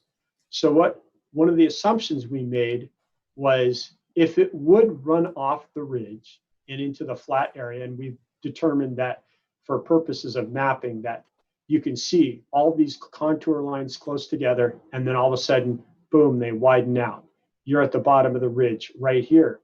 And so what Jill did was she carefully drew that boundary to run along the base of that ridge. So I understand your concern that we're not picking an elevation and saying that's the bottom. But what we're doing is actually better, because you can see that all these contour lines close together, which represents the slope, and then all of a sudden it hits the flatland, that you can draw a boundary around that, and it doesn't matter where it crosses individual contours. So as you come up to the left here, you're increasing in elevation, but you're still clearly at the bottom of the slope. Well, finally you get to this point, and maybe I didn't explain it, but this is the area that we've all clipped. It's basically an area where you're within this last little 100-foot vertical. When you get to this point right here, now you're back to drawing a perpendicular boundary here and dropping down 100 feet. And right at that point, it hits 100 vertical feet. So now you're back to something where we didn't have to circumscribe it anymore. So what we did was we just drew this boundary at the bottom of the ridge, ran it around. Now the question is how do people understand that? Well, with GIS, we can overlay property boundaries. And even though it's acknowledged that assessor's parcel map property boundaries aren't the most accurate, when we get into questions of hillside development, we would ask them to do a survey, and they could easily, any surveyor could easily go to the Marin Map Geographic Information System and superimpose their property boundary on any ridgeline scenic corridor boundary. And so they would know within fractions of a foot to what extent, or whether or not, or to what extent their property would be into the RSC based on this Glen Drive map, if they're in the Glen Drive area, or any of the other officially designated ridge lines with ridgeline scenic corridors, the total of 13 that we have in the town. So then when we're looking at attachment A2, which would be included in this, which is the Monte Vista and Rock Ridge Ridges, and you've got like the two knolls at the end of Rock Ridge and Monte Vista Ridge excluded, which is at the 228 elevation. And then in that same 228 elevation is split between brown and pink in there. I don't like see on the right side, all that 228 knoll would be excluded from the ridgeline corridor adjacent to Monte Vista Ridge. All of that would be excluded. And that same 228, which shows a knoll at the top of that Monte Vista Ridge, comes around. You can see the 228 on your left of Monte Vista Ridge, and now that's part of it's excluded and part of it's included, because part of that is the pink. So I don't. Okay, let me explain this. This was a tough one, because even though it's a ridgeline in town, it basically, for the two ridges in question, it virtually all, the 100-foot vertical runs off into the peneplain. If you try to drop 100 feet vertically from this ridge, you're into the flatlands, you're out, it's basically all the flatland area, and you still haven't hit the 100 vertical feet. So again, what our GIS person did was, let me zoom in if I can, yeah. So what she did was she said, okay, here's the hill. Now, I have to admit, there was a little bit of cartographer's art implied here, and I probably shouldn't admit this, but I'm going to anyway. This is, what's the street? Bothine, perhaps. I'm just going to assume it's Bothine. This is clearly a swale. And again, I'm relying on people who know contour maps. But basically, this is a draw or swell or low point, that you have this ridge, and then there's this little swale in between. Well, there's houses here, and this is already developed. And so what we said was, well, yeah, you could probably swing this a little bit further to get that 100, as close to the 100 vertical drop as you wanted. But these are really already developed properties that already have houses in it. And furthermore, they're in the swale between these two ridges, well down from the ridge line. So it becomes kind of, again, punitive to these property owners if we were to say, hey, guess what? You're in a ridgeline scenic corridor and you have to go through this heightened review process. because you're in the corner and they're going, huh? I mean, I'm down here in the ridge. Who can even see my property? So what we said was, okay, we just carved this around the base of that. I would also point out that when we were developing this 100 vertical foot, that you can see where the historic ridge line was. Because again, this 150-foot wide width here is pretty much coterminous with the 1974 Ridgeline Scenic Corridor. So everything that we're drawing here is add-on to that area in both sides. So I hope that clarifies more than it confuses. I have a follow-up question. Is there a sort of objective way of describing that distinction between what's in the gold and what's in the white here? I mean, you know, we talk about it getting wider. We talk about the swale or the potential existence of a road and existing structures. We're talking about the gradual incline up the hill, and you know, we see the contour lines further apart. I'm just wondering if there is an objective way of describing how we've sort of drawn that gold part of what you were just showing us. Yeah. Well, Commissioner Rodriguez, you know, this is probably the only map that's a little bit tricky in terms of, you know, where you draw the boundaries. The rest of them, when we go back to this and you zoom in, and let's just use Marinda Ridge as an example. This is pretty objective because it's dropping 100 feet. So all these, it's just, you know, pick a perpendicular line from the ridge line, drop 100 vertical feet down, and boom, you're at the edge of it.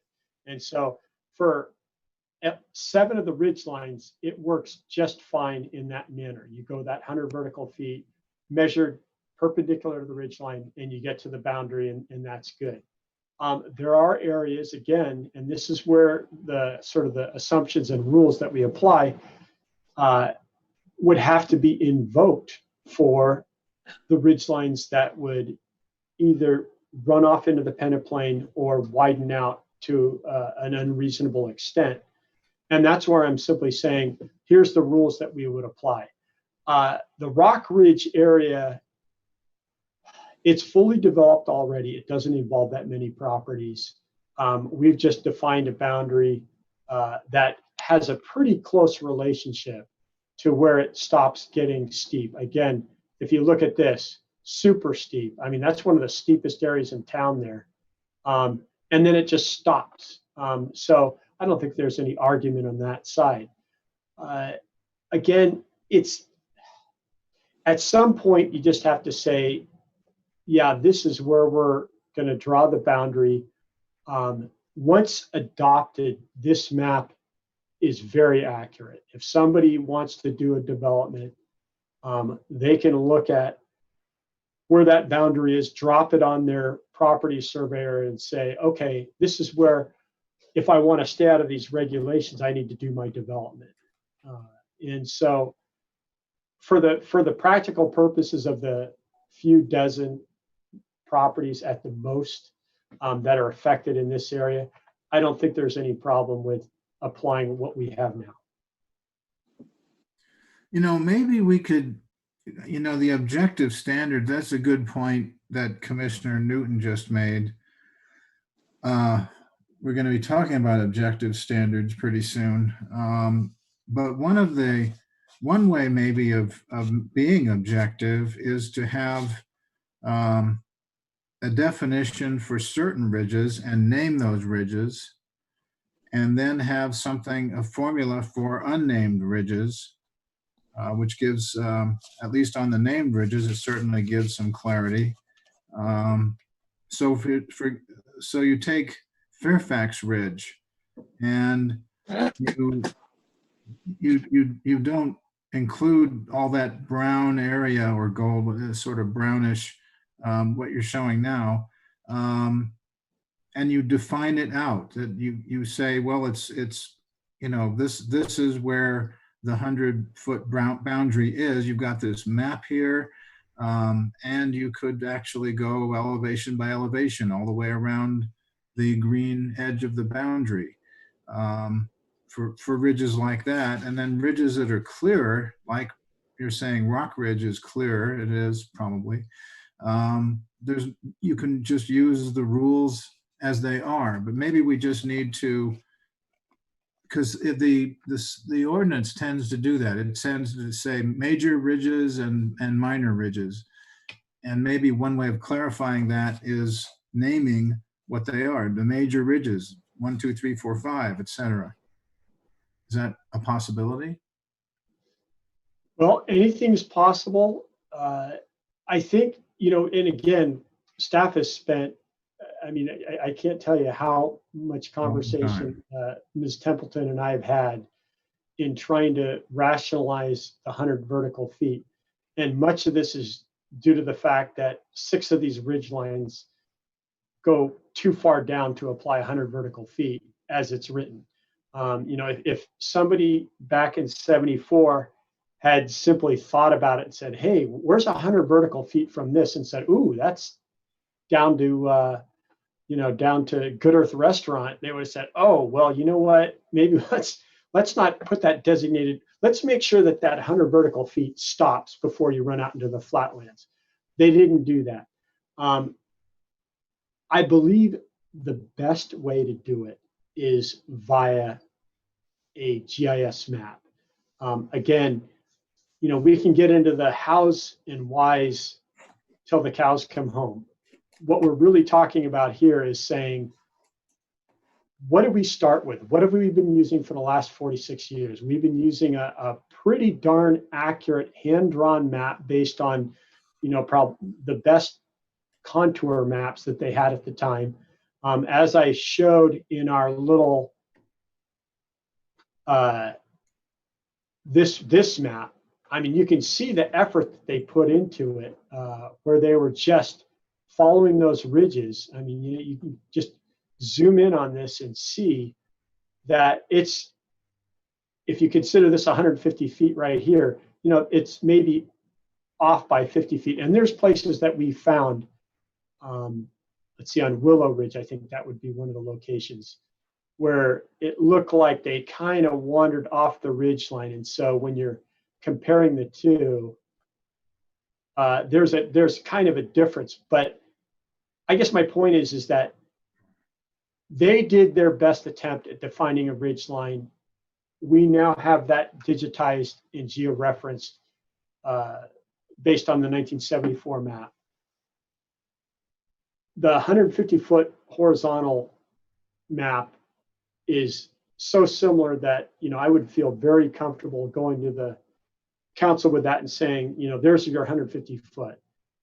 The 100-foot vertical is really challenging, and I don't know that you can come up with a descriptor that is better than the cumulative map or the 100 vertical foot map dated such and such as approved, by the town on such and such a date.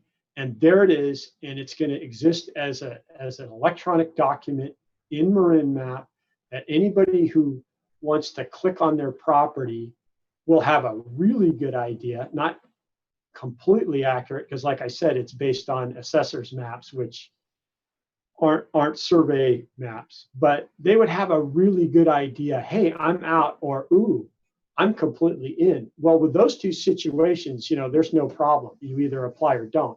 Where you're partially in and partially out, that's probably where you're going to have to get a survey. But again, this map will tell you where it is. You just adopt the map and it'll provide a boundary that's a pixel in width. And that when you do a survey that's accurate to within 100th of a foot, guess what? Nobody's going to be confused about where the boundary is. So that's what I'm recommending, is to do otherwise, to try to say, well, it goes to the midpoint of this swell and thereafter, follows contour such and such for a distance of 40 feet and there goes to the northeast and, down to this contour. You just can't do it. That when you're looking at maps that try to put boundaries based on natural features, invariably they just draw a line. Even the maps that are based on rivers, because God knows rivers move boundaries, channels change. And so you'll have some fishing district that's based on some confluence of a creek. Well, guess what? That confluence changes. But in this case, at least we don't have to worry about a creek moving boundaries.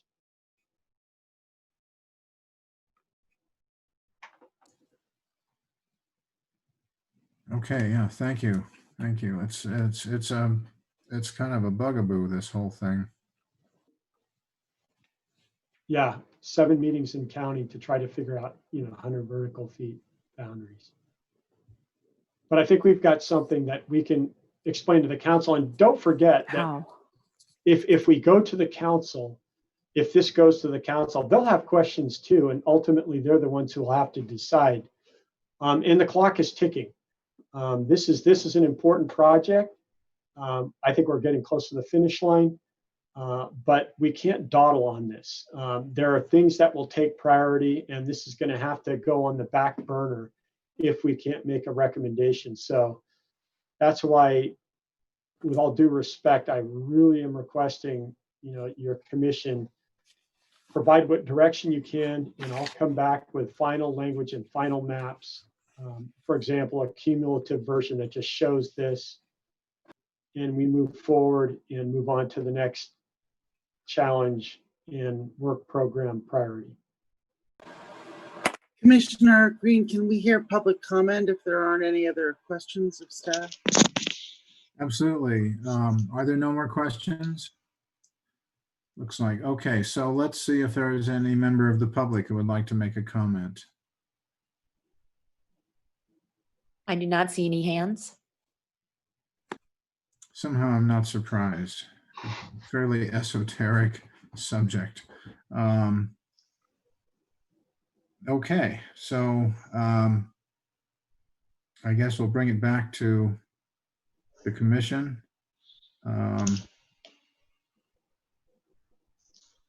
The revised zoning ordinance language, even as you redictated it, personally, I would need to kind of see how that works, based on application. That's how I feel.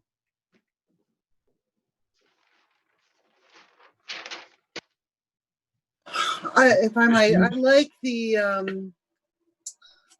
language that you've proposed in terms of, I think that the Appendix B does provide the sort of explanation that we need to be able to justify this as objective, in the sense of we're talking about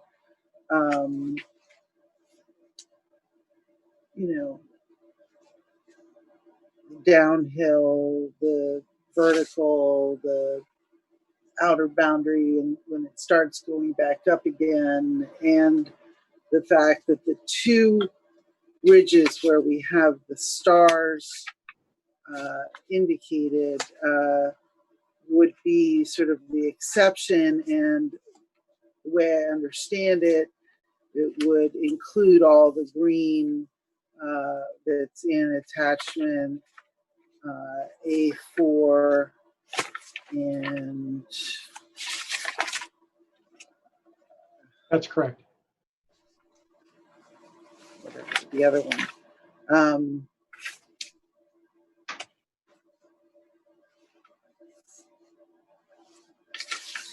So I think that it's if we can get behind just the idea of drawing these sort of contours in a way that both incorporates the map that we've been using to date, right? We hadn't really been using the mauve as an area to include in our review, so that in that way we're greatly expanding as a practical matter what people are looking at in terms of what's in the protections of the ridgeline ordinance. And you know, and addressing, I think, what is sort of a sensible issue with respect to the way that the distance pans out when you're getting down to the bottom of the ridge lines. Those are my thoughts. Good thoughts. Other commissioners? Cindy Swift, please. Thank you. So I'm still not comfortable with making the changes. I want to see an example from staff as how you think the 150-foot horizontal or 100 feet vertical, whichever is greater, would apply in a real case scenario for the purpose of the ordinance we have, affecting, you know, the view of a ridge line with a building and a structure. I'm concerned that the maps that we come up with are focusing on the town limits and not the Fairfax planning area. And I don't want to lose sight of the fact that our visual resources map is the Fairfax planning area. It also includes visually significant areas.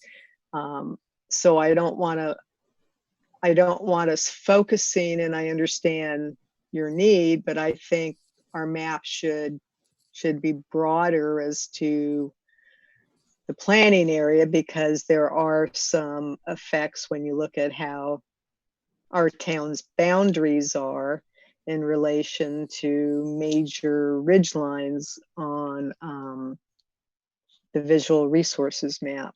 But right now I am still not comfortable with this, and I would need to get some of those questions answered as that I brought up, and then also walk through a real example of somebody who wants to build a structure or add to a structure that would fit either the larger of the 150-foot horizontal or the 100 feet vertical perpendicular.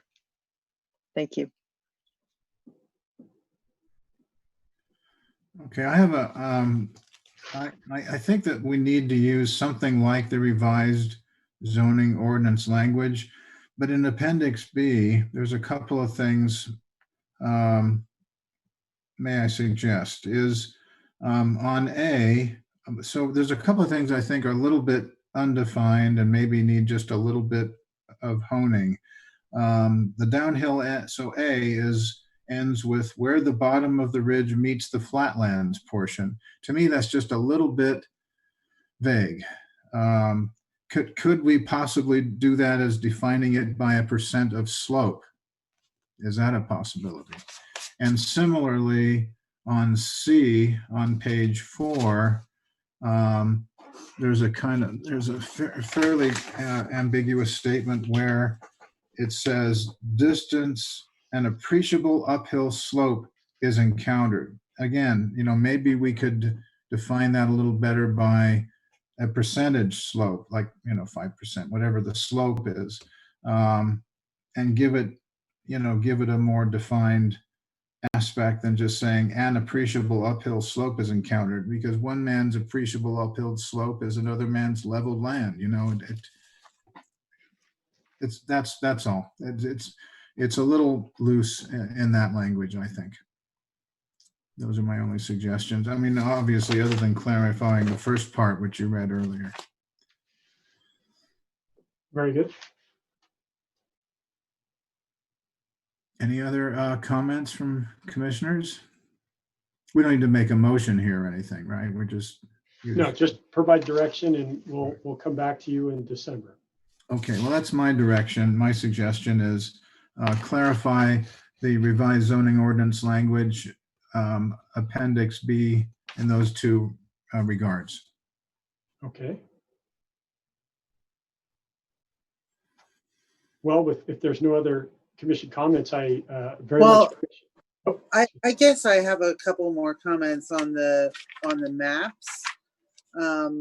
I think they should be clearer about what, if you're going to do these little close-ups of the ridges and sort of focus on each ridge. I definitely appreciate what Cindy is saying with respect to the larger picture. But to the extent you're planning to refer to a color coding, I would really like to ensure that the legend reflects what is or is not included in the ordinance.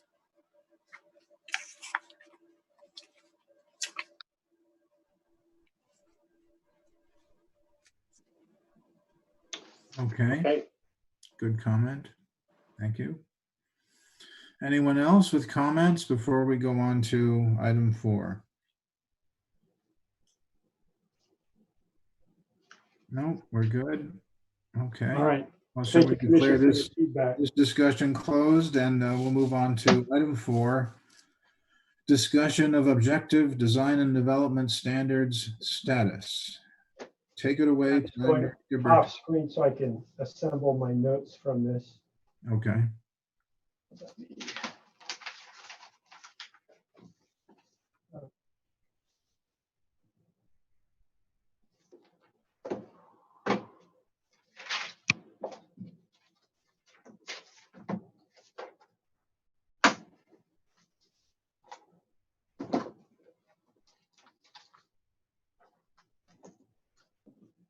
Okay. Let me go back to share screen and click on this. Okay. This is a presentation on objective design and development standards. Some quick background for your commission. First of all, what's motivating all this? Well, the state laws have changed. And in many cases, the only way that local jurisdictions such as Fairfax can continue to apply any discretionary review to multifamily housing development projects is if a jurisdiction such as Fairfax has already adopted objective design and development standards.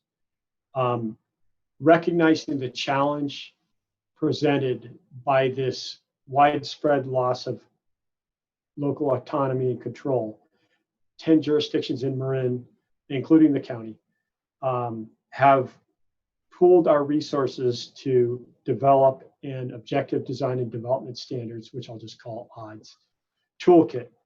And that this work is intended to be customized for each of our jurisdictions. Your Planning Commission discussed local ODDS efforts at February 20 and April 16th meetings. There were a number of public workshops that have been scheduled, but of course, as we know, we had to take a time out after February and public meetings pretty much went away. They did an online virtual presentation. That includes on May 21st. We didn't get a quorum of the commission, but the design team working on ODDS did make a presentation to those commissioners and the members of the public present and tuned in. And I would note that that is available in the town's meeting archive. So even though it wasn't a quorum meeting, we've kept that record. There was also a countywide survey that was conducted in the spring. It was open for about 3 months and solicited people's comments and reactions to various types of housing proposals. It roughly functioned as a visual preference survey, although it wasn't really designed with that in mind. The design team leaders, Opticos, has continued to work with local jurisdictions to develop draft ODDS toolkit. And when the term toolkit is kind of synonymous with a code. And so what they're closing in on now and what they're developing various drafts of is a code that municipalities such as Fairfax can use to review multifamily housing projects. Fairfax, recognizing that it's not just about coming up with a fancy form-based code, but also respecting and reflecting our historic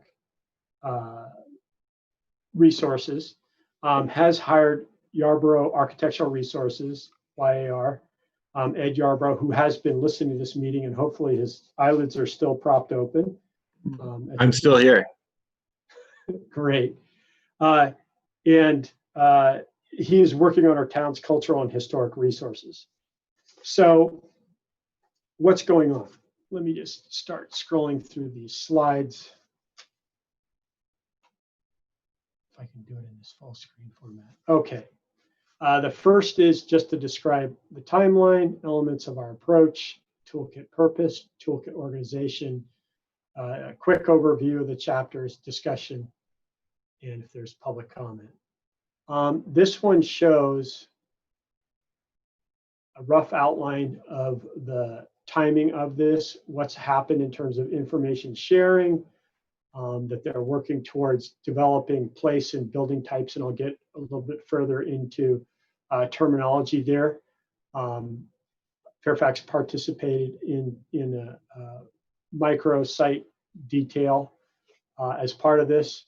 And then we finally get to objective design and development standards in draft form and working towards a final form and developing this toolkit, an architectural pattern book, et cetera. So we're starting to move through this process with our team. What the toolkit / code is designed to do is provide objective standards for projects that qualify for by right processing. And by right, I mean no discretionary review. Your commission could hold a hearing, but they would have no ability to affect the design. It's when you think about it, think of it as a building permit only. They would be submitting for a building permit. And these projects are specifically multifamily projects or mixed-use projects that contain a minimum of 2/3 residential in terms of the area of the project. The toolkit / codes would provide replacement and zoning and standards because existing zoning and standards are not entirely objective and or insufficient. In terms of the proposed organization of the toolkit code, what you can see is kind of a pretty standard format, a preamble, and I can kind of go through what's going on there. Let me just find my notes here. Yeah, the preamble and introduction just sort of lay out what the focus is. With the zones and development standards, they are working on closing in on 8 different zoning districts for Marin. And again, this is based on studying the full range of development types that occur in Marin. The highest intensity development zone would be something like downtown Center Fell. It's likely that Fairfax wouldn't approach that type of development and wouldn't have that zone standard in its code. But we would be more towards the lower intensity threshold and zoning districts. The chapter specific to uses just describing uses, and I know we would want to get into that because we have our own idea about what uses we would have. General to design sites looks at when you're looking at a site for a project, what elements would a developer need to address? And these include things like parking and loading, screening, landscaping, whatever is necessary to achieve the overall design. It's specific to building sites, and this are building types, excuse me, includes standards for individual building types, and these standards range from the house scale to the block scale. And I would point out that the block scale is part of addressing context, which is really important with these type of codes is, you know, what do our communities have? What does Fairfax have that needs to be incorporated into whatever standards we develop?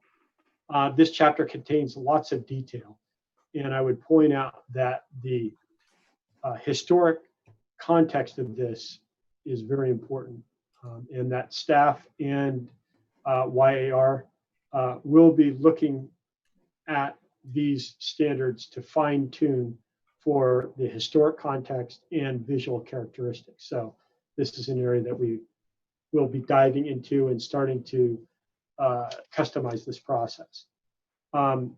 Chapter 7, specific to frontage types, is describing the transition between the street and sidewalk areas and buildings and yards.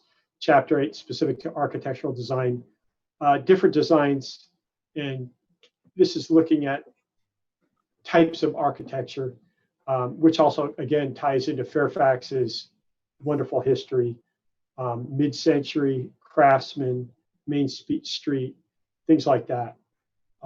So there will be further refinements to building form and physical character. And again, this is keeping local input into what future development would look like, development that we would otherwise have pretty much no input into what that would look like. Chapter 9, specific to signage types, signage. Chapter 10, specific to large sites. We really don't have that many large sites of greater than 3 acres. It is noted that it can feature several design sites. So this is the beauty of one of the really nice aspects of a form-based code such as this is you start with these design sites and it's intended to feature amenities, emphasize walkability, things like that. If you do have a larger design site, you start to knit these different design sites together. So a larger site could have several different modules, several different architectural styles, but it would all hang together in terms of how that area is divided up. And then finally, administration and definitions. You know, the usual information. Get to the next slide. Okay. One of the things that will be coming back to your overall commission for consideration and recommendation on is whether to use this only on by right projects, or if we get to the point where we feel that it could have some merit, do we want to integrate that into looking at projects that aren't necessarily multifamily housing or 2/3 residential and a mixed use? In other words, do we want to integrate this into our overall project review? Or do we want to simply say that, look, if we're going to get approached with a Senate Bill 35 qualifying project where we would otherwise lose any local reviewability, these provisions would apply. We can set up the ordinance to do either way. And then in terms of adoption, would we use it as an overlay code, or would we have a new zoning code? And this could, again, if we so decided that it only applied to by right projects, could be kind of a parallel zoning ordinance that would say, if this, then that. In terms of recommendations and next steps, the Planning Commission currently has a subcommittee consisting of the chair and Commissioner Fragoso. We also have a historic subcommittee that has those two individuals plus Cassidy DeBaker. My recommendation insofar as the work is going to be merging together. In other words, as I said, our historic consultant is at this time considering how historic preservation and visual characteristics, physical characteristics would be implemented and integrated into objective design and development standards. staff believes that it makes sense to merge these two subcommittees and would request your commission's direction to include Ms. DeBaker in the combined subcommittee. And in terms of other steps, the subcommittee will be meeting with the odds design team shortly. They will be looking at more detail on what's proposed. And I anticipate that we'll be going very active in looking at that and mulling out how to best develop this so that it meets Fairfax's needs. And especially gives us some ability to retain our local control over projects that would otherwise, we would lose that control. So that's staff's status update. If you have any questions, we anticipate that we'll be coming to your commission with the full draft toolkit / code in early 2020 for commission consideration. Early 2021, you mean? Excuse me, that was a Freudian slip. That'll be Yes. great when we get there, won't it? Okay, a year to forget. Any comments from or questions, of course, from the commission? I'd really like to hear from Ed Yarborough about what he's finding or his approach to what he's doing. Yeah, that's not a bad idea. Well, let's see, Tamla. Ed, you're listening, correct, sir? If you are, you've got to unmute. Yes. There you go. I just brought him back as a panelist. 1 minute here. I'm making.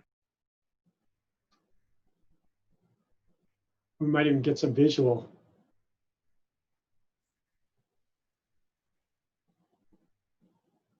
Well, visual or no visual. Ed, oh, Here we are. Hi. Hi. Let's see. I'm sorry. My computer is having some. I'm having some difficulty here. Am I unmuted? Can you hear me? Okay. Well, I'm beginning to delve in mostly to the historic context statement.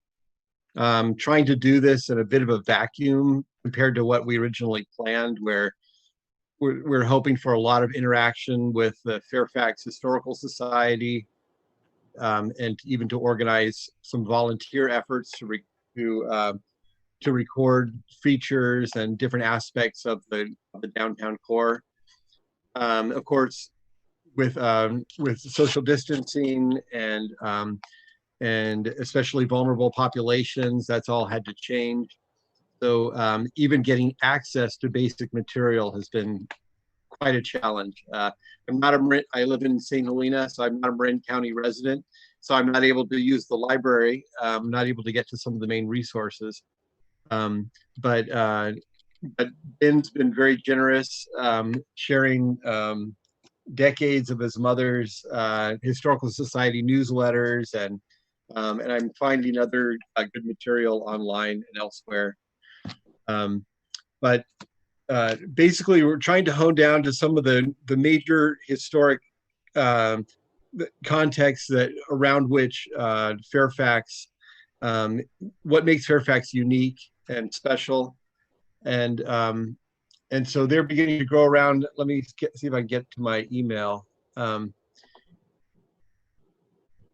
let me see if I can begin. I'm sort of looking at a founders period, progressive era period, which includes cottages and the build out of Fairfax as a destination away from the crowded Bay Area, and the idea of resort and a place to go to be in the country, but not too far from an urban center.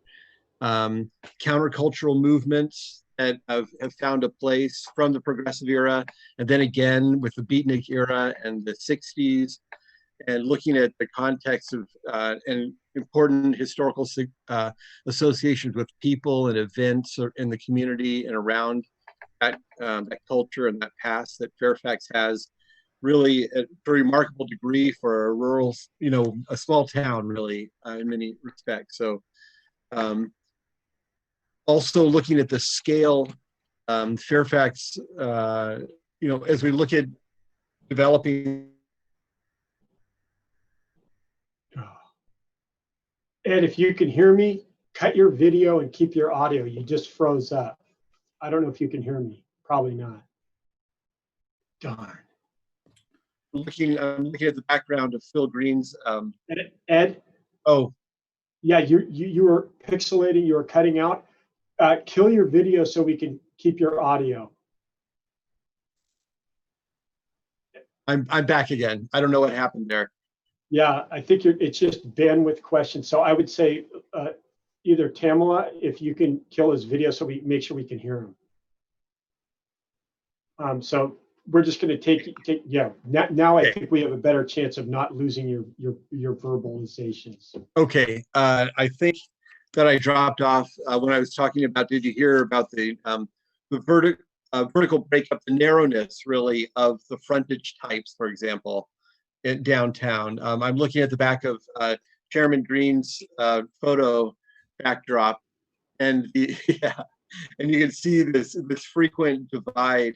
So when we have in mind things like the example that Ben brought up of if there was a larger by right project that came your way, where you had a fairly large lot that maybe that's partially covered by an extensive parking lot now, and you could look at a very large multifamily project coming your way. You have reasons to say this is the scale, this is the relationship to the street, this is the kind of vertical breakup, visual breakup that we'd want to see in this design, and this is objectively why. So so it's still following that sort of by right requirements of objectivity in the design code, but it's tailored to Fairfax and the visuals, the visual built environment history of Fairfax. So one thing that I'll be considering is not just the buildings, but also the streetscapes, the street amenities, the lighting standards, how the size of sidewalks, the aspects of town where the greening of the town, keeping what's green in town, and aspects of from the 60s and on, for example, and even mid-century examples in town. This idea of embracing the outdoors from the indoors and that indoor-outdoor relationship in the building traditions that I see around Fairfax, and the importance of parks from a very early period, and then it also considering a historic district and what makes sense, what really is there a qualifying or eligible historic district in the downtown core, and to consider that, I think that's. Is there anything else, Ben, that I should touch on here? I think you've given a very good overview. We're obviously still early in the consideration, and how to integrate these two work programs together. But I think Ed has provided a pretty good background of where the historical analysis would feature. He sounds really great, and I don't know what he meant by green, but I hope he's meaning sustainability and open space. Yeah, well, I think I partially meant that, but you've defined it better, because I think that's one of the countercultural aspects of the history of Fairfax. And there's other layers too, just learning how deep the Italian heritage is, and that influence on shaping Fairfax when it was even nicknamed Little Italy in the years after the Progressive era. And there's a number of things frankly I didn't sort of prepare for much of a presentation. I thought I would be more of a fly on the wall, and maybe just say hello. But it's going to be hard to pull out of this historic context statement. I'm finding the history of the town really, really compelling. It's really an interesting history. Are you going into any aspects of like the art and music scenes as it's evolved? I mean, there was like Irving Berlin in the 30s, and yeah, 60s. We had a ton of things, and then there's this book. Right.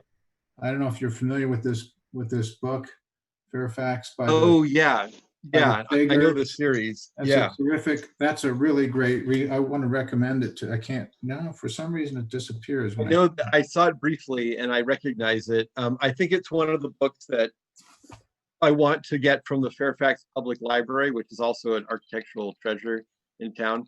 And but I can't because I'm not a Marin County resident. Well, I So urge might you have to Well, go to the 5 and 10 and buy a copy. Yeah, I think And- that's what I'm and- going to need to do. Yeah. And to that end, you don't have to be a Marin County resident to have a library card for I was county told that I libraries. was. But the other piece of that with the library is that they have a lot of digital resources online. They also have the California room, which is the historical Yeah. library, if you yeah. will. So we can certainly help connect you with, the California room folks. Thank you. And get you what you need from the library. Thank you. A number of the things that I wanted to look at were they had to be looked at at the library, which of course isn't possible. And they couldn't be checked out. And there's something also about actually when through interlibrary loan, I'm unable to borrow books from there. So I'm bringing this up largely because I appreciate that very much, Ms. Swift, and I will and I may I'd like to follow up more actually on that and try to search a little bit deeper, see what I can find online. But I may actually need to turn to some people and say if you would lend, I don't know if it's asking too much to borrow any resources, through the town perhaps. But I am having some difficulty in finding a lot of the primary, and I'm relying more heavily than I'd like to on secondary sources because of the constraints of access. Well, please reach out if there's anything, like I can help with the library. I've also got the book that Phil was talking about if you want to borrow that. I mean, we can make this happen. Great, wonderful. Thank you very much. That's what I was fishing for. I'll buy it for you. Thank you. Thanks. I had some comments for Ben on this project if we're kind of at that point. Well, it seems like we might be, since the presentation is done. Ed did a great job of summarizing what you're doing, and I think, yeah, it's time for comments, and then public comment if first of all our comments, and then is there any public out there to comment, Tamla? There is one person still holding on. Okay, well, maybe we should hear from them instead of keeping them up.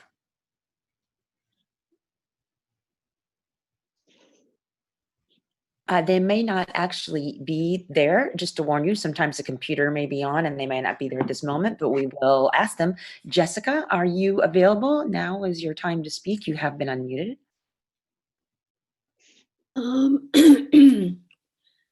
I have to admit, I fell asleep somewhere in the middle there, and I can't remember what I was going to say.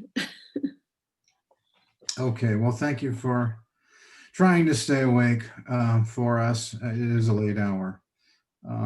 If you have comments while we're still on this topic, though, I would not mind hearing them. Oh, I remember now. But it was about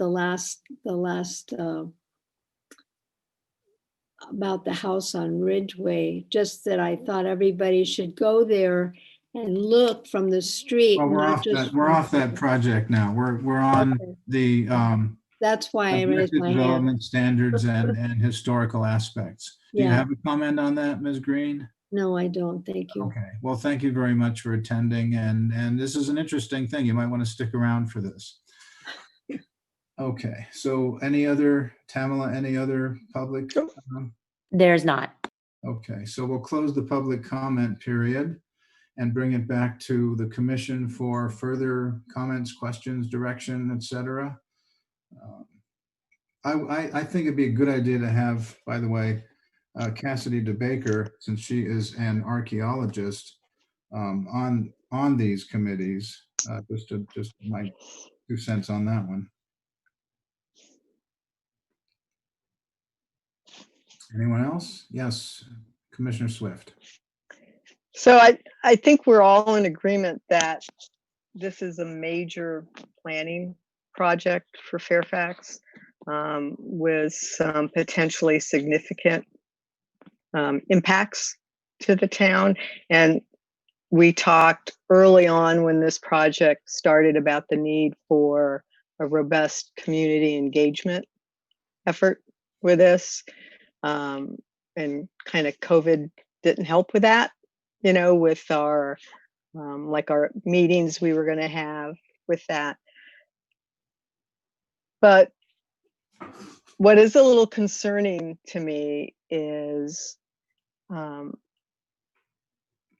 we haven't put anything that I could see on the town's web page. We have a planning department with major projects there. There's nothing there on this. There's no way for people to sign up to get information on it like they do with other projects. I'm signed up on the county's site, but I went there the other day to look to see what they have. And they have a web page that says partner websites. So they list 3 community partners. They list Corte Madera, they list Mill Valley, and they list Fairfax. So you click on the links for Mill Valley and Corte Madera, and there's information there for what those communities are doing in relation to odds. You click on the town of Fairfax, and you get a 404 message on our web page because we have no link. There's no link to any information there. The PowerPoint that you presented tonight, Ben, I would love to have a copy of that to throw in with my other odds material. What I'm suggesting is that we need to have a web page and highlight this, I think, as a major project in planning for Fairfax on our website, and put information up there, and that would help our community stay on track with this and know what's going on. So that was my comment about community engagement. That's a good idea. Can I amplify on that a little bit? Because I think that's such a good idea. If we should put, maybe that PowerPoint could go on our website, in a few minutes. But we should also put on there any odds information, why we're doing it. So like your initial comments about the state law taking away some of our local power. We would not want this on the website and then people start to think we are trying to usurp something, because this could get really crazy. So we have to be really clear, I think, putting information on our website that starts with a little introduction about why we're doing this, because the state is taking power away from us, and why it benefits our community to have these standards. And then maybe we could go into that PowerPoint or something like it Is my suggestion. Thank you.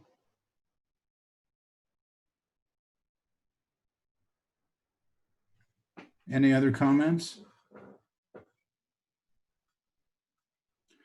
I see we're all dumbfounded by this. Okay. Commissioner Fregoso. You are muted. You're muted, Norma. We can't hear you. Okay, there. Sorry, I had muted myself. Ben, I'm referring to the term by right. Is that something that all of Marin County and all the cities have adopted? Is that a Fairfax term? I'm thinking that years back, when we were doing the Victory Village entitlement process and the zoning ordinance amendment, there were folks in the community who were apoplectic about the term by right because they assumed that it means Fairfax has no say whatsoever. And they want to have a say in every little thing, which is understandable. So I just wonder about the term by right. I hear it coming up over and over again, and I'm concerned it'll harken back to the days of old. Well, let me try to briefly explain that. Basically, when you're looking at developments, you have two different kinds. One undergoes discretionary review, and one undergoes ministerial review. Discretionary review is what we were doing earlier tonight. Somebody comes in with a design review or a variance or a use permit, and we, the town, have the discretion to approve it, deny it, or change it, approve it with conditions that amend it. So we retain the full discretion within the boundaries set forth in our legislation, and those boundaries are pretty broad and permissive. Then you have ministerial, and when you think of ministerial, just think of building permit. So it's not so much that they don't have to get any permits, but they're all technical compliance related. So it's as though zoning doesn't exist from a standpoint of applying any discretionary review aspects. That what they're doing is they're coming in and saying, okay, I need to show you that my building won't fall down in an earthquake and will meet energy efficiency requirements, etc. Right. So I agree with you. By right is ministerial. So when somebody is coming in with a by right project, that means that the town cannot apply any discretionary review. If that project meets technical standards, compliance standards, they get to build it. I mean, if you want to think of a visual, it would be them submitting a set of building permit plans and saying, process it. Now, as a practical matter, there are a few other procedural steps, but essentially amounts to that same thing. And as the chair alluded, this is nothing that the town is espousing or wants to see. It's something that the state, through their various legislations, and specifically Senate Bill 35 and the various statutes that make up the Housing Accountability Act, have created. And the state has been coming in on a yearly basis with new housing legislation. And I have to say that virtually every single one of them represents a further loss of local control and local discretion. I understand all of that. I didn't have a problem understanding the difference. My concern is the term by right. I'd rather see the term ministerial. I'd rather see the description you just said that I don't need, but the community could use, where we have discretion to a certain point, and the more we have design standards that we can use, then the more discretion we have. And ministerial is different. Yes, there's some things you can control to a certain point, but this community has a knee-jerk reaction from way back to the term by right. And so I'm just saying, you weren't here at that time when by right went up in flames because people misunderstood the term. Yes, we And had an so audience of I'm 100. afraid that will happen once again. We had a huge audience during that period. Huge. I mean, it was crowded. And in fact,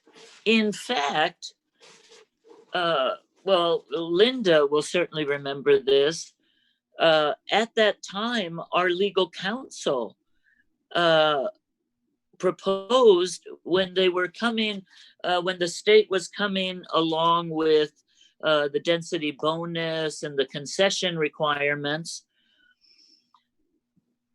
to help the development of affordable housing, there was a huge concern about that. And our legal counsel at the time suggested that and that was how we were able to get Victory Village, because we came up with development standards.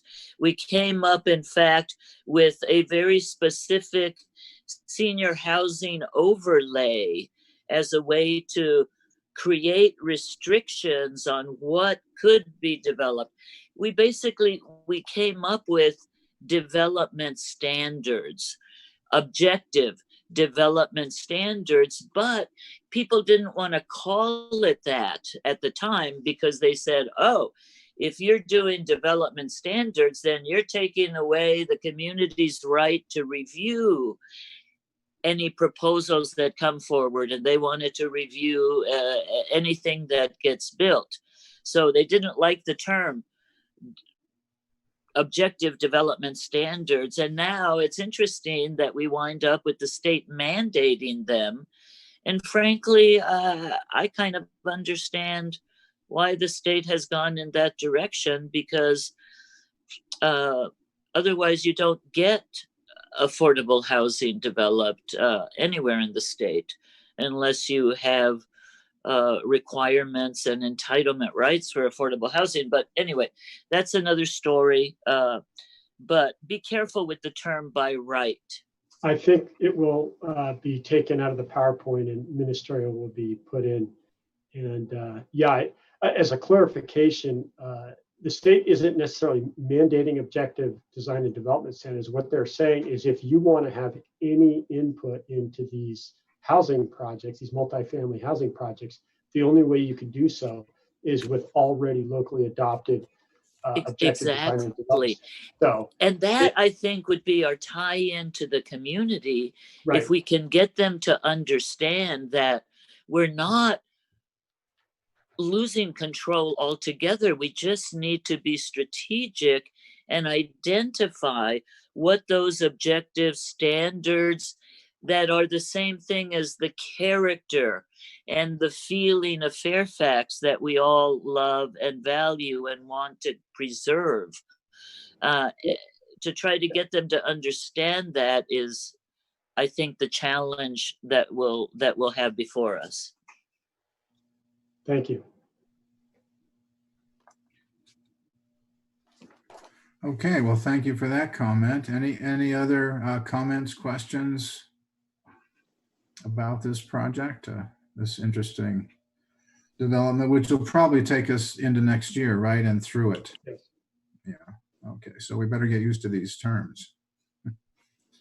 Okay. Well, thank you, Ed Yarborough. I really appreciate your summary, and I hope you get access to the library. I can't imagine why you wouldn't have access to the library. That's a crazy rule. So are we ready to move on to approval of the minutes?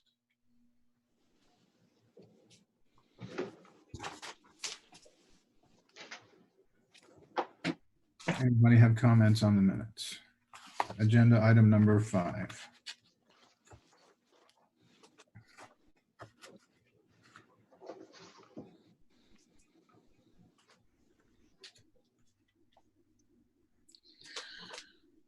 I would like to comment that I think we have wonderful minutes, and I really appreciate. I'm afraid I'm forgetting her name. Is it Katie? Oh, Tony. Tony. Yes, thank you. I think she does a great job reflecting the minutes. Thank you, Tony. Tony is absolutely top notch. I've dealt with a lot of minutes clerks, and I have to say that, and as I learned more about her background, I realized why she's been in and around government. So, you know, it's a very arcane topic, as we know. And she's, we're very fortunate to have her. And we never get to see her. Occasionally, I'll bump into her in town, and she recognizes me because she knows all of us because she sees us on TV. But we should have her come and say hello sometime. Right. I mean, I agree totally. These minutes, you know, you're not going to look. So your 1974 minutes are summary and minimal, and you can't really get much out of it. You'll be able to get something back out of these minutes in the future. Mimi Newton. Yeah, I agree, Norma. I think that these are excellent, and I want to thank Tony. But I found one thing I think is a typo on page 3, item 2 for 5 Woodland Road. First paragraph, she's recommending the following conditions. 1, a lighting plan should be submitted with the building permit application subject to planning department review that all light fixtures. I think there's an extra review in there somewhere. Yes.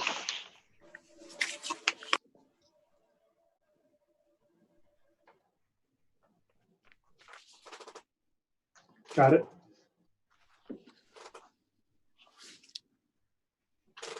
I have no comments. I think this is really pretty good. Okay, I've got a few. And I was wondering on that same paragraph, Mimi, if, because we're talking multiple permits, that permit should be plural.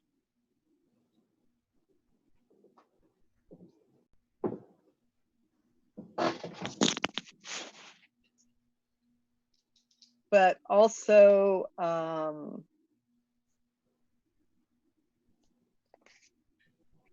page 2, Planner Neal's comments stating that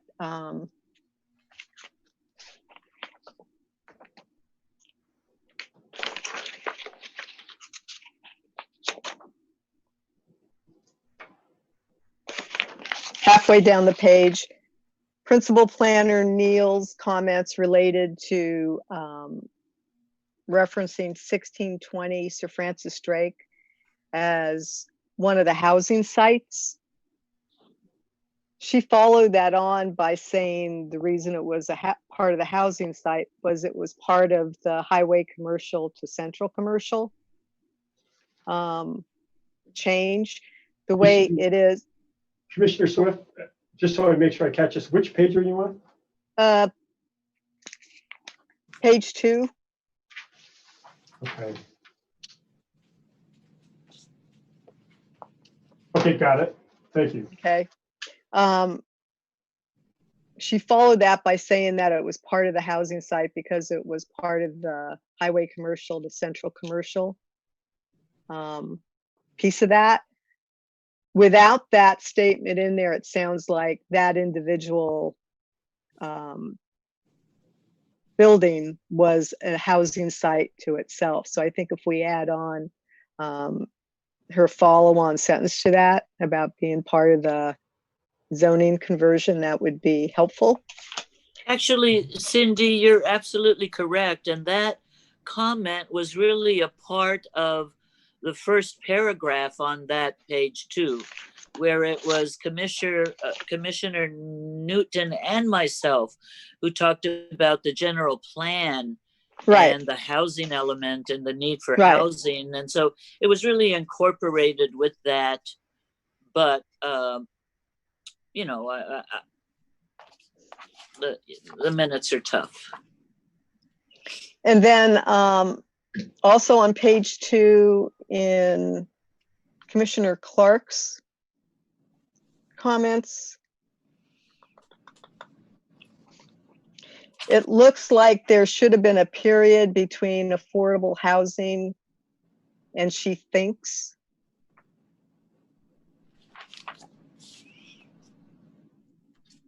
A comma. Okay. And that's all I had. Okay, I just actually noticed one thing on page 2 also. It says, Chair Green opened the public hearing, Chair Green closed the public hearing, and between those is the applicant making comments. Maybe it should be opened the applicant hearing and closed the applicant hearing. Well, we typically open I don't the, recall.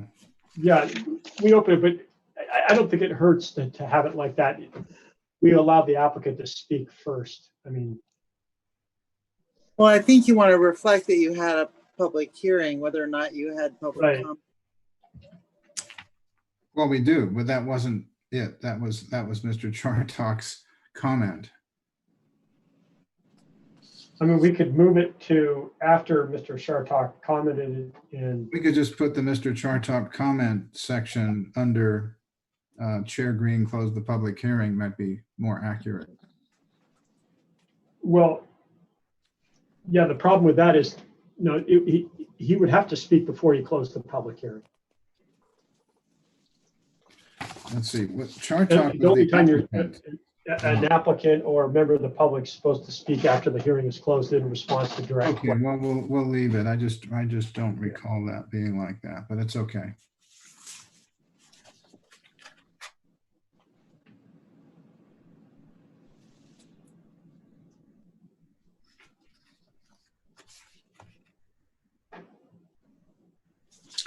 If there are no more comments or We- edits to the minutes, Make a move. should we motion. entertain a motion? Sure, let's do that. I was just about to say that. Thank you. Not hearing any further comments, I move approval of the Fairfax Commission meeting minutes of Thursday, October 15, with the minor edits that were made. I'll Okay, second second. that motion. Thank you. Okay, we need a roll call vote. Okay, Commissioner Clark, Yes. Commissioner Fregoso, Yes. Commissioner Newton, Yes. Commissioner Rodriguez, Yes. Commissioner Swift, Yes. and Chair Green. Yes. Thank you. So we've eliminated commissioner discussion items. So now we'll move on to the planning director's report. Okay, and it's after 11, so I'll try to whiz through this. We conducted an ADU webinar. This is a group of the Marin County jurisdictions that have been participating in facilitating accessory dwelling units, and this includes Fairfax. It's been organized under the auspices of the County of Marin, and we felt that it was quite informative and well organized. I believe at least one commissioner participated in it, and two of the council members. And one of the work products that will arise out of that is a workbook. The webinar will also be posted on the town website. They still haven't developed that meeting record, but once it is, we will post it. So there's going to be some really good information about part of the process of demystifying that. Commissioner Swift may want to comment on this in addition, but the tree committee had a subcommittee meeting with the Ross Valley Fire Chief, Jason Weber, and staff. And I thought it was a good basis for further discussion. There's been concern about so-called pyrophytic vegetation and how the desire to preserve the town's wooded landscape integrates with that, specifically in regards to bay trees, which are considered pyrophytic, at least in some quarters. And so I thought that conversation and communication will lead to a better understanding of what the expectations are and the process for tree work. As we know, the fire department is, with the local bond measure passed, deeply involved in fire safety efforts. One of the efforts that they hope to get done is an evacuation study, which Chief Weber optimistically hazarded might be done as soon as June of 2021, June of next year. So if Commissioner Swift has any further comments, I just wanted to note that it was kind of a nice starting point for clarifying some of the concerns that people have about what tree work is occurring and under what basis. And that's all I have. And could you also update us on the 6 Walsh Lane appeal? Yes, that was last night, so it was a fun back-to-back night for me. 6 Walsh Lane attracted quite a group of commenters from the public, insofar as one of the council members had to recuse himself from considering the item. It was a 4-person town council that considered the appeal. At the end of the appeal period, the council split. They had a tie vote on whether or not to approve it. Under the town's regulations, a tie vote meant that the appeal failed. The appeal was denied. And unless the project was continued, a motion and second was made to continue the item, and that also failed on a 2-2 basis. So the net result is that the project that your commission had approved, and then whose decision became a recommendation when the project decision was appealed to the council, that decision has stood as the commission recommended, or per the commission's resolution. Who appealed it? Morgan Hall and a group of, what did he say, 6 or 8 residents. Some of the neighbors. Yes. Yeah, that's Okay. interesting. Thank Interesting. you. So that is your report for tonight then? Yes. Okay, thank you. So any commissioner comments and requests? Commissioner Swift and then Rodriguez. So I'll follow on to Ben's comments about the tree committee subcommittee meeting on Monday. So in addition to fire representatives, the tree committee subcommittee, there was also a member of open space there. And it was to discuss, VMPs, tree permits, defensible space.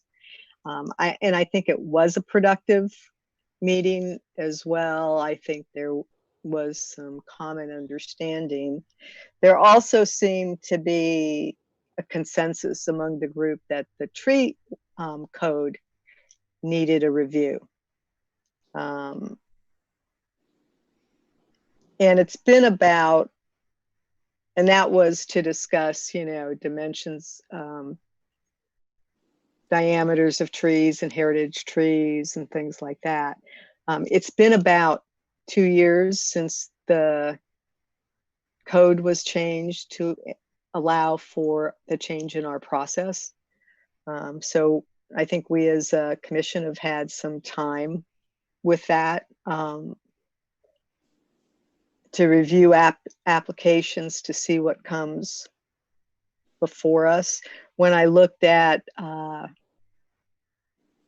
the code, the last 2 times before the 2 years ago when it was just changed for process, it was updated in 2015 and 2009.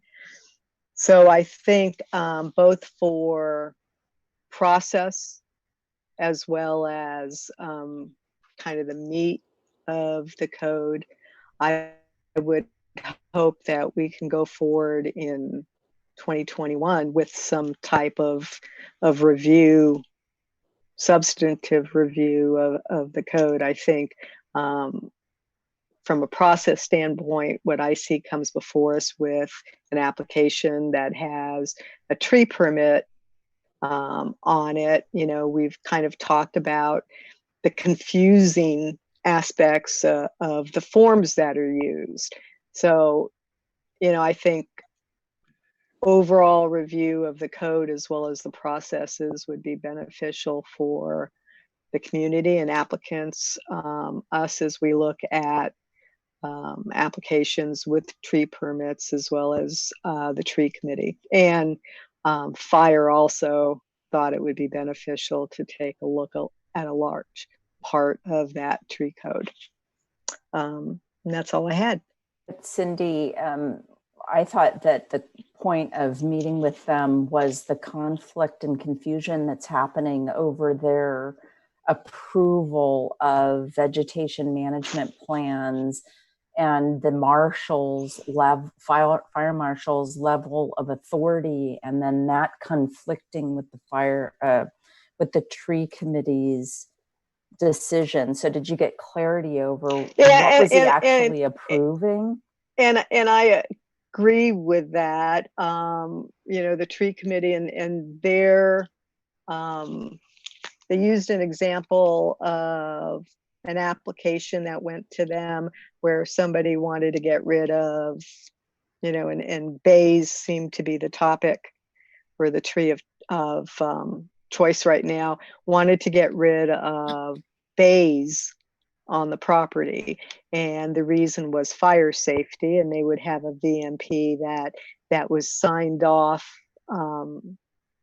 by the fire inspector, you know, saying that was okay. Now fire will say that, but you always have to have a tree permit. So we got into discussions of things like pyrophytic trees and what was more important, that they were pyrophytic or that you maintain them correctly, and like a bay, and you'd limb them up, and you had distance between crowns of trees on a property, and that distance, and we kind of heard about it from Planner Neil with one of our applications tonight. You know, depending on the slope of a property, that distance between crowns needs to change. So you can still have those trees on a property as long as those other aspects were taken into consideration. So I think the tree committee felt more comfortable in the understanding that it wasn't a hard and fast, you know, if you've got a bay, it has to go kind of thing. Yeah. So Cindy, I'm sorry, excuse me. Are permits required to cut bay trees? Yes.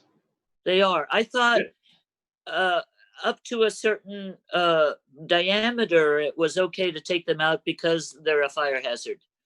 Right. You have to look at the code and the diameter that it addresses in there, and that was one of the, you know, the discussion points and perhaps reasons for relooking the code, because right now I believe it's 4 inches in diameter at a height of like 4.5 feet, I believe, Ben. Yes. So that gets, you know, when you're talking about 4 inches in diameter of a tree at 4.5 feet, that's not necessarily a substantial tree, but you have to get a permit for it per our code. Oh, and we may be the only, per the fire department, we may be the only community that has that type of diameter for some of the trees. So it was a good discussion. Yeah, and I think as a clarification too, that what fire is looking at is vertical and horizontal clearance. And so when you're looking at trees below a certain size, are you going to be able to do the necessary limbing up, as they call it, and not damage the tree? So at some point you get a small enough tree, you might as well take out the tree. But to echo Commissioner Swift's comment, you know, it was confirmed that you don't get out of permit pass just because the fire department has a VMP that talks about clearance between tree canopies that except in emergency situations, if a tree is on the list or is in the circumstance that it requires a tree permit, you have to get a tree permit. Now, as was pointed out by the fire personnel, sometimes people get a vegetation management plan and think that that gives them carte blanche, and they may have other motivations, like they really do want to get rid of the trees. And so then it's, oops, I cut down 35 trees and I thought I was okay to do it. And Yeah. so one of the conversations was maybe we can help clarify the circumstances where you do have to get a tree permit, which, as we know, is most of the time. Well, I think the piece of that though, and fire mentioned this, and it's probably not a surprise to us that you will go in and ask potentially for a tree permit, and you always use the reason that it's a fire issue. So it's just understanding what's required, what's permissible, that type of thing. And you go to Fire Safe Marin's website, and they have lots of good information on plants, on maintenance, on topography that will give you a chart of slope and crown distance for trees and shrubs. And so there was also discussion of trying to put together, a pamphlet, if you will, for applicants so that they better understand, tree maintenance and that type of thing. Well, that's a good idea. We run into a lot of projects where, oh my goodness, they've cut down all the trees already, don't we? We do. And that has to stop. That really has to stop. So pamphlets, website, I think these things, publishing information to, developers and applicants, et cetera. And they can't just sneaky, let's cut all the trees down. We have to be really clear. And I think a piece of that too could be confusion on an applicant's part when you look at the forms we have for tree permits, whether it's an individual applicant permit or whether it's going to be part of something that comes before us. The forms are not necessarily as clear as they could be, because I think when we change the process for the tree committee to make recommendations to us, if an application is coming before us, I don't think